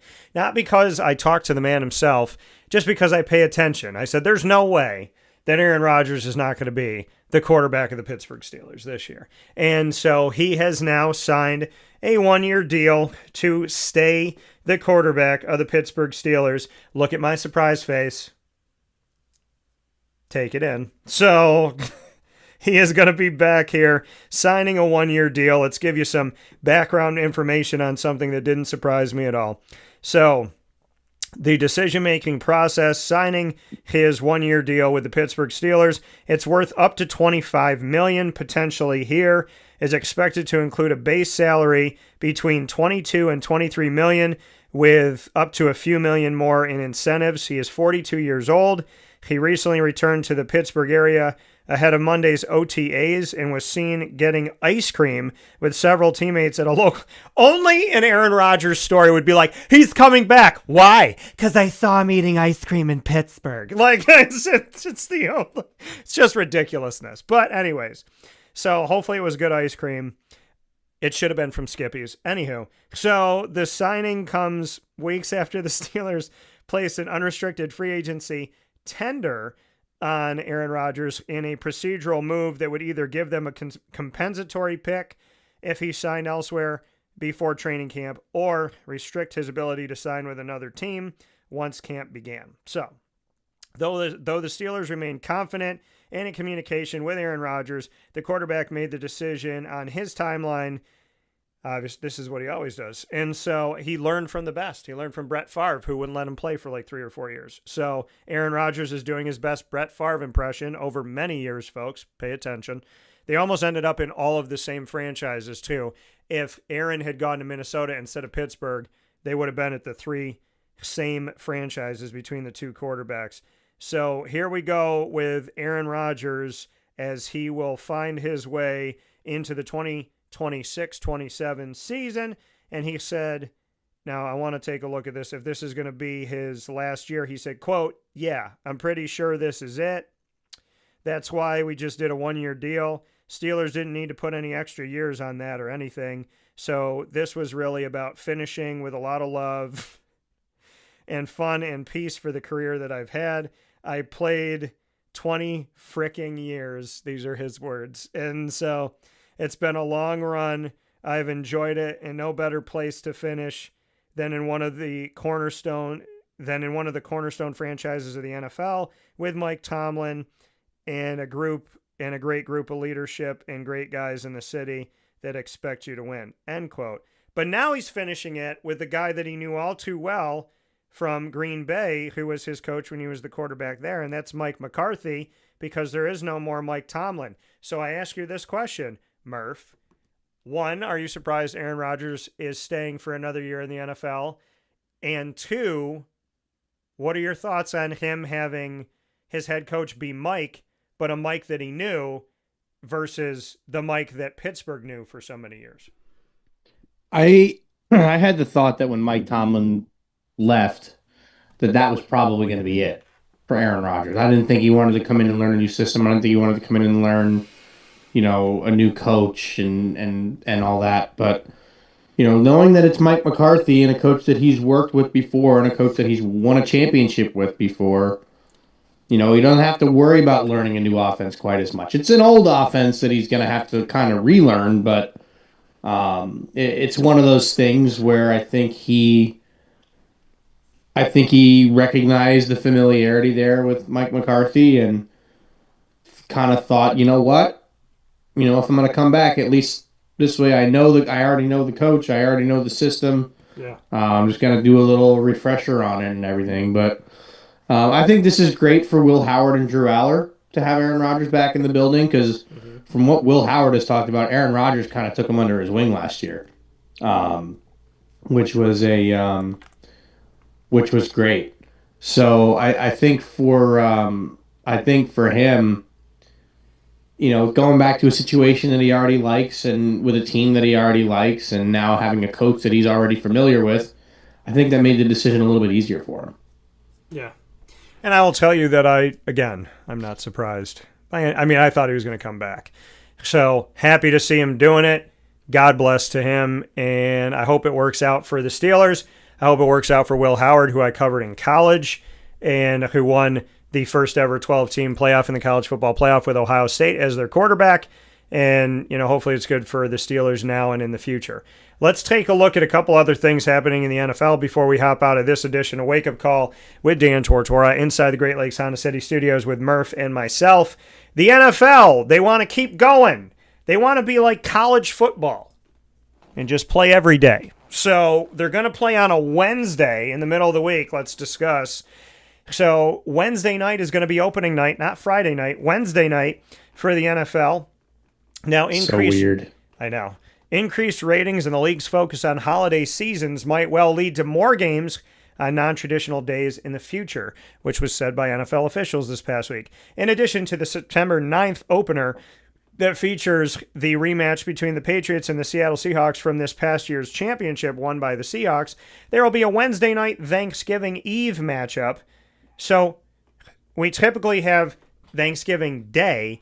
Now we're going to have Thanksgiving Eve. We added Black Friday a couple years ago, so now we will have the day before Thanksgiving, Thanksgiving, and the day after Thanksgiving to add teams in that are not named the Lions or the Cowboys.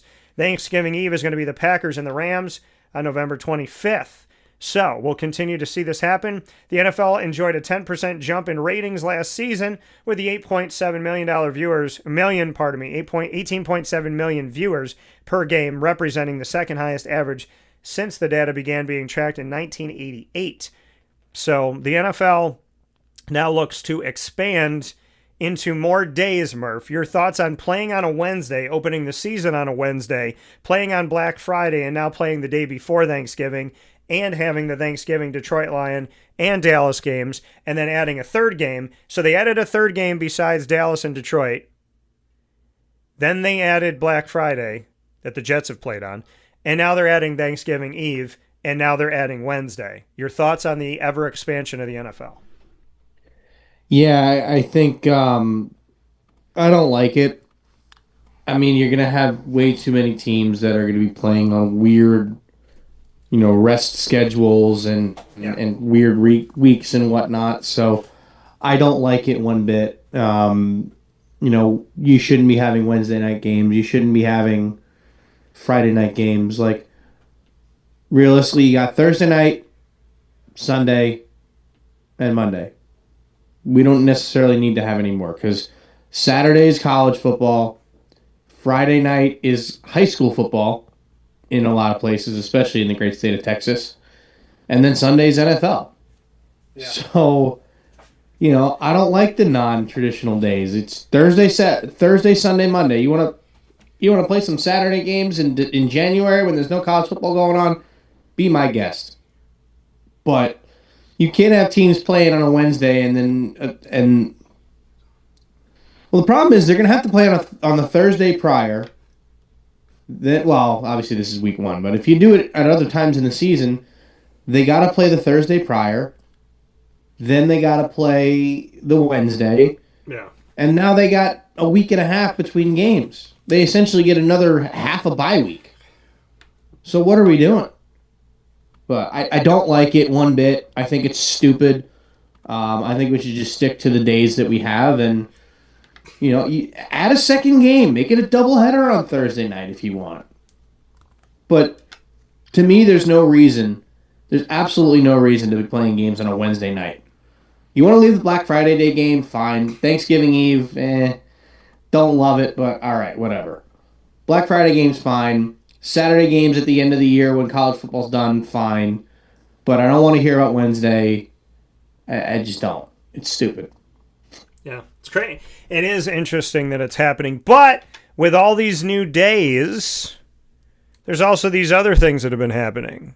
And we talk about the days that weren't traditional days but became more traditional days, like Thursday Night Football. But Thursday Night Football used to be played where everybody could see it. Now it's on Amazon Prime where not everybody can see it. And that leads me into the conversation of where the NFL is at right now, which is what they did last year and they're doing this year. And they're continuing to do, which is separate their games that cannot just see them on the typical CBS or Fox, which is, rabbit ear television, where if you had 3 or 4 channels, you still got it back in the day. If it was black and white, you still had it. Now, the NFL has gone to the streaming side of things, and you got to have Netflix, and you got to have Amazon Prime, and you have to have all these different avenues in order to watch their games.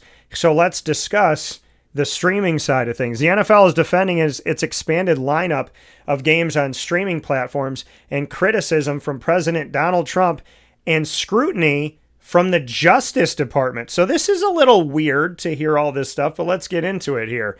So the Justice Department getting involved, the president getting involved. While discussing this week's schedule release with reporters, NFL Executive Vice President of Media Distribution Hans Shedeur on Friday suggested the league has no intention of pulling back from its partnerships with streaming services. He said, quote, "We love our model. We think we have the most fan-friendly model." Okay. Yeah, right. I couldn't even get through that without going, psh. Are they going to be the ones paying for all of our subscriptions to watch We these got the games? most fan-friendly model. Baseball's just as bad. We got freaking Friday night games on Apple TV. Yeah. When the Mets and Yankees are playing in the Subway Series, we can't even watch the dang game. Well, I will tell you this. I mean, I guess Apple having to pay for this is helping them to do what they allegedly did years ago, which is say that they have enough expenses that they don't have to pay taxes. So, Shedeur said, "We love our model. We think we have the most fan-friendly model there is of any sport or entertainment as far as distribution." End quote. I laughed through that because that's funny. The NFL airs 87% of its games on free broadcast networks. Not 100%. 87%, which means 13% is elsewhere. That's too much. So CBS, NBC, Fox, and ABC, they get 87%, according to league officials. But Shedeur argued that the league is actually meeting consumers where they are in an era of cord cutting by adding games on platforms such as Netflix. Well, you're not helping us because some of us share our passwords with streaming platforms that have now blocked people. By the way, my mom and I are on Netflix together. Are you not allowed to have 2 people in your Netflix world? Does my mom have to have her own and I have to have my own? What if you have a husband and a wife and 4 kids? Well, no. Now they make you pay for it. Well, now they make you pay to have as many as you want. If you got a husband and a wife and 4 kids, right? All live in the same household. Then the husband has to go for work for a week.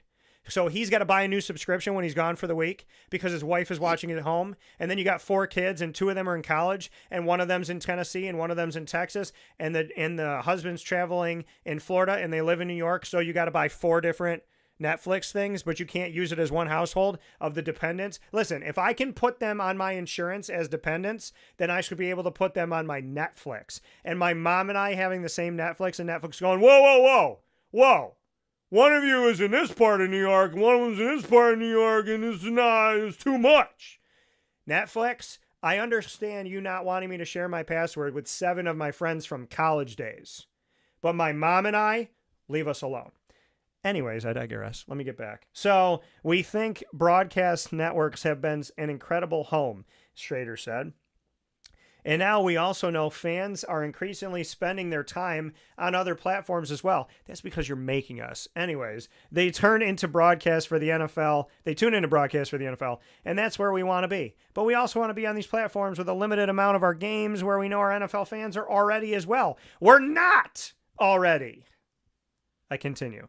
When we're going onto Netflix, we're going onto a platform that's already massively adopted and a huge number of viewers on that platform already, including a huge number of NFL fans, end quote, who use their friends' passwords. Trump criticized the NFL earlier this week for its expansion, telling news program Full Measure that, quote, "You've got people that love football. They're great people. They don't make enough money to go and pay this. It's tough," end quote. Asked whether the government would intervene, he said, quote, "I don't know, but I don't like it," end quote. The Justice Department reportedly has begun reviewing the NFL's broadcast distribution decisions for potential anti-competitive tactics related to the Sports Broadcasting Act, SBA, of 1961. The SBA grants the NFL limited antitrust protections and allows the league to negotiate TV rights packages. But as the league diversifies the platforms on which the games are airing, there will again be games this season on Netflix and Amazon Prime. Subscribing to additional services is increasing the cost of watching NFL games.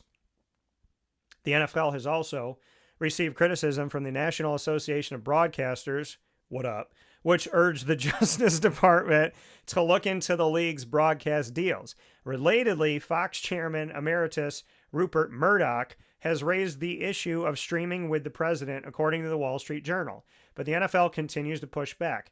Quote, "We're committed to being on broadcast television in ways that other content is not, and continue to be in the hopes of reaching our fans," NFL Executive Vice President of Communications and Public Affairs and Policies Jeff Miller said Friday. Also, I believe he owns the longest title in NFL history. Quote, "So if the NAB or Fox or others are questioning the merits of that, I'm not sure I really understand where that comes from, but we'll continue to do what's best for our fans, and that means continue to stay on broadcast television," end quote. Okay, but let me just be real about this.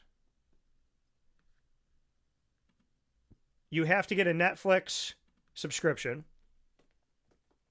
You have to get an Amazon Prime account, which is like, it used to be like $100 a year. So you got to get an Amazon Prime account, which I think is $14.99 a month. And then you got to get a Netflix, which I think is $8.99 a month. And then if you don't have normal cable, let's say you get YouTube TV, that's $82.99 a month. So let's call those 83 and 15, which is 98. And then let's add the 9, the $8.99. So you're spending $107 a month when you cut the cord of cable when you didn't want to pay $60 or $70 a month. So let's be real, NFL. You're not reaching us where we're at. You're forcing us to go to places we don't want to go to. You're making us do things we don't want to do. And as Netflix and all these places don't want you to share and work together on stuff and can't have... I'm going to put it to you like this. Why don't you cap it on people? Instead of capping it on, you live 20 minutes from your mom so you can't use it, why don't you cap it on people? You buy a subscription, you can have 3 or 4 total people. How about that? 3 or 4 total people. So then when your son goes to college, they can still use it. So when your daughter travels for work, she can still use it. So when your husband and wife are in 2 different places because of work and things going on, they can still use it. How about you cap it at people and not at how? If you don't own the same, what if you're moving? What if you're in an apartment and you're moving to a house? What if you're let's be real about something. My Disney Plus account was just me. And then one of my friends, I was like, hey, you're at college, you can use, so there's 2 of us. Cap it at the amount of people, not at who's in the household. Because I live 20 minutes from my mom, 20 minutes from my dad. There's no reason why, if we're sharing something and it's 2 of us, that we can't use it within 20 minutes of each other. We're not even talking New York City to Syracuse. So I'm going to be real about a few things. 1, your crackdown is ridiculous because you've already upped the price and you crack down. Cap it at the number of people, not at what household are you living in. That's 1.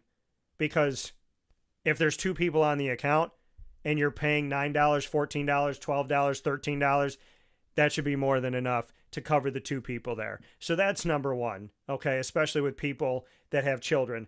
Number 2, or grandparents and parent, whatever. So that's number 1, cap it at the people, not at the household. Number 2, you've all raised your prices. Number 3, NFL, please don't tell us you're reaching us where we're at. Because basic cable, ABC, NBC, Fox, CBS, that's reaching us where we're at. Forcing us to go to Amazon Prime, forcing us to go to Netflix, forcing us to, if we cut the cord on cable, to go to Fubo TV or to YouTube TV or whatever streaming one allows us to kind of have cable now, you're not doing us justice. Because when I went to YouTube TV, I left Fubo, who was $80, to go to YouTube, which was $69.99. Now it's $82.99. Netflix was not $8.99.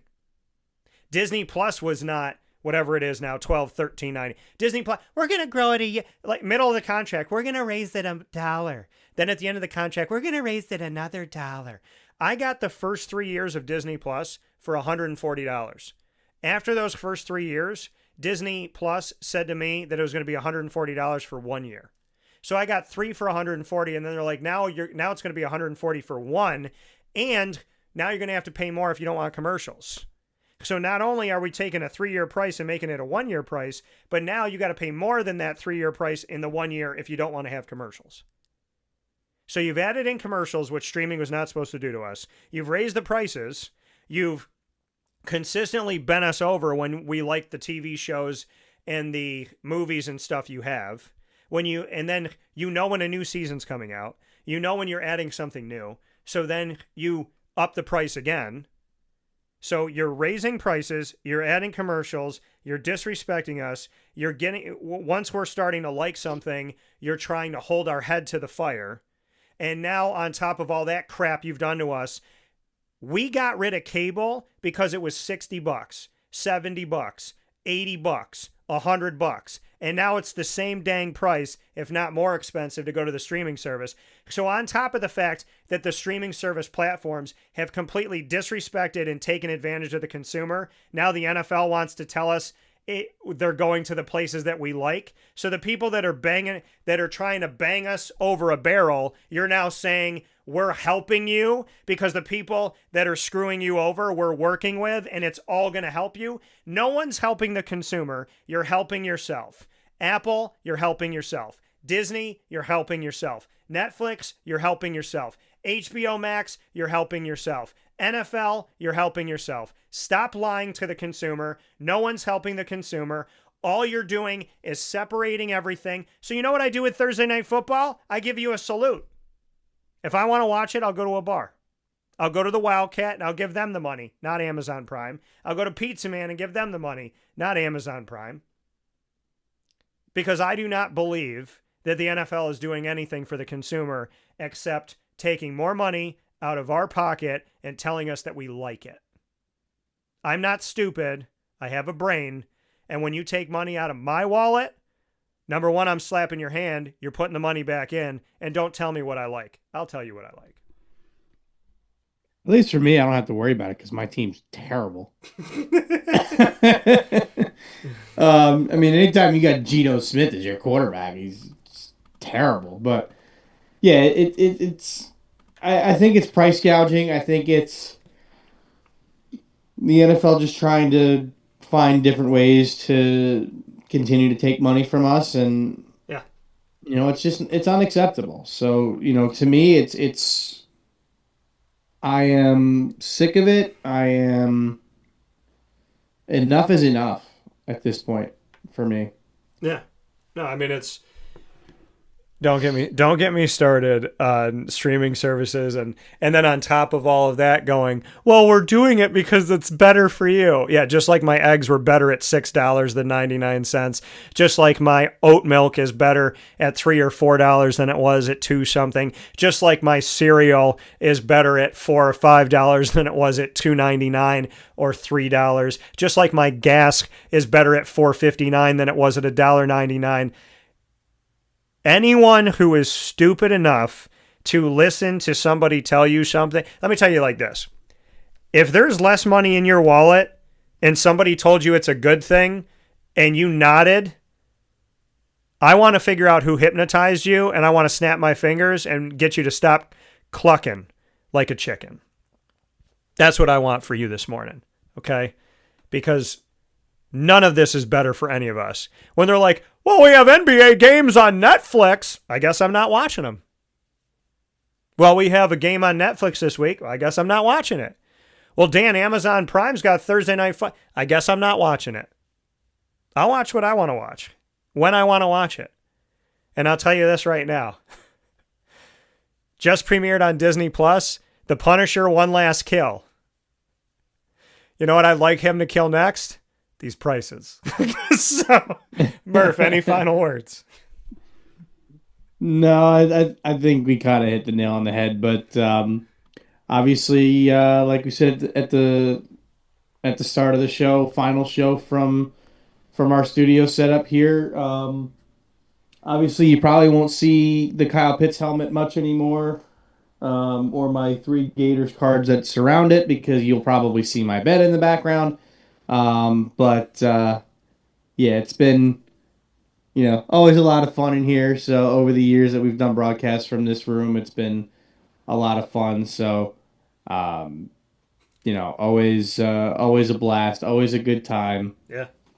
And we'll pick up where we left off in 2 weeks in the new house, and we'll have a little fun from there. Yeah, we're gonna do a little betting thing since Murph likes to bet. Over under that the next time that Murph is here in a couple of weeks for DT and Murphy on Wake Up Call, that he has a robe on with a glass of scotch broadcasting from the bed. Probably not. Hello, everyone. That's when we cut the feed. All right, Murph. Hello, friends. Jim Nance here for CBS Sports at the PGA Championship. It's crazy. Absolutely awesome. But Murph, as always, we appreciate it. Thank you. God bless to your studio, and Godspeed to the new one. We appreciate this one. We've gotten to see it. We celebrate it here. We will always remember it. And if you all want to watch all of the shows that we did from Murph's studio, you can go to youtube.com/wakeupcalldt, click subscribe, hit the notification bell, and you can find our Major League Baseball, our NFL talk, our college football and basketball talk, PGA talk, and more. And you can always remember this studio, because it will always be alive in the timeless broadcast that we've done over the years in the time capsule on YouTube at Wake Up Call DT. Murph, I hope that you have a safe move, a productive move. Go get your stuff done. I'll look forward to talking with you soon. God bless. And one more time to the studio. May it live on Big forever round in of our applause hearts. for the home studio. Yeah. God bless the studio. Once I'm out on my own, I'll have, a little more space for it. But, as long as I'm still at home, I'm not going to really, especially with the size of the new house, I'm not really going to have the space. But I flat out told my parents, do not worry about me, because I don't plan on being there very long. Yeah. So that's the hope still. And in Murph's studio, after the studio, when he's in his own place, shirtless Murph, giant carafe of alcohol.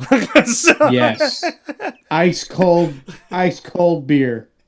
So we look forward to talking with you soon. God bless and happy early Memorial Day. Safe travels, safe packing, and God bless on the new house and the new studio. And God bless this house and this studio that I've gotten a chance to be at and a part of. So may it live on in our hearts, and may we keep our good memories from there forever. And I hope the best for you and the family, buddy. I'll talk with you soon. Yes, sir. Coming from Murph one more time and one last time from that current studio. God bless to him and to the family and to their next chapter. And as always, God bless to each and every single one of you. We are here on Wake Up Call with Dan Tortora, where sports meets life.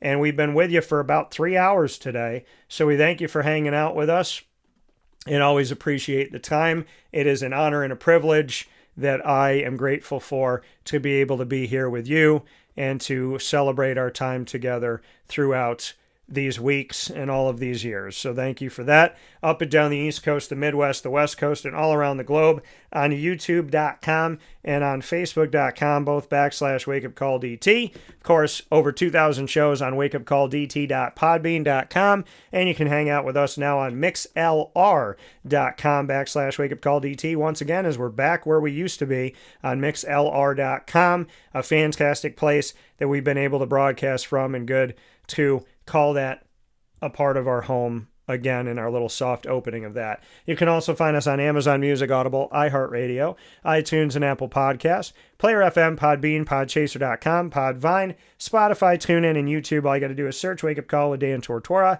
or one word, Wake Up Call DT. You can also ask your Alexa or Google home device to play the latest episode of Wake Up Call with Dan Tortora, and they will do that for you as well. Make sure to support our wonderful partners in Central and Upstate New York: Great Lakes Honda City, the Wildcat Sports Pub, GG Cards and Brakes, Ma and Pa's, the snack capital of the world, Myers Creek, the Baked Potato Express, Pizza Man, Brian's Landing, Skippy's, Chick-fil-A Cicero, Game Point Sports Complex, Gray's Craze at Clay, New York, Avicoli's, Canine Camp Dog Daycare, Chick-fil-A in DeWitt, Willow Rock Brewing Company and the Willow Rock Pizza Pub, Canine Campground Dog Boarding, Mother's Cupboard, and we are the exclusive multimedia marketing partner of your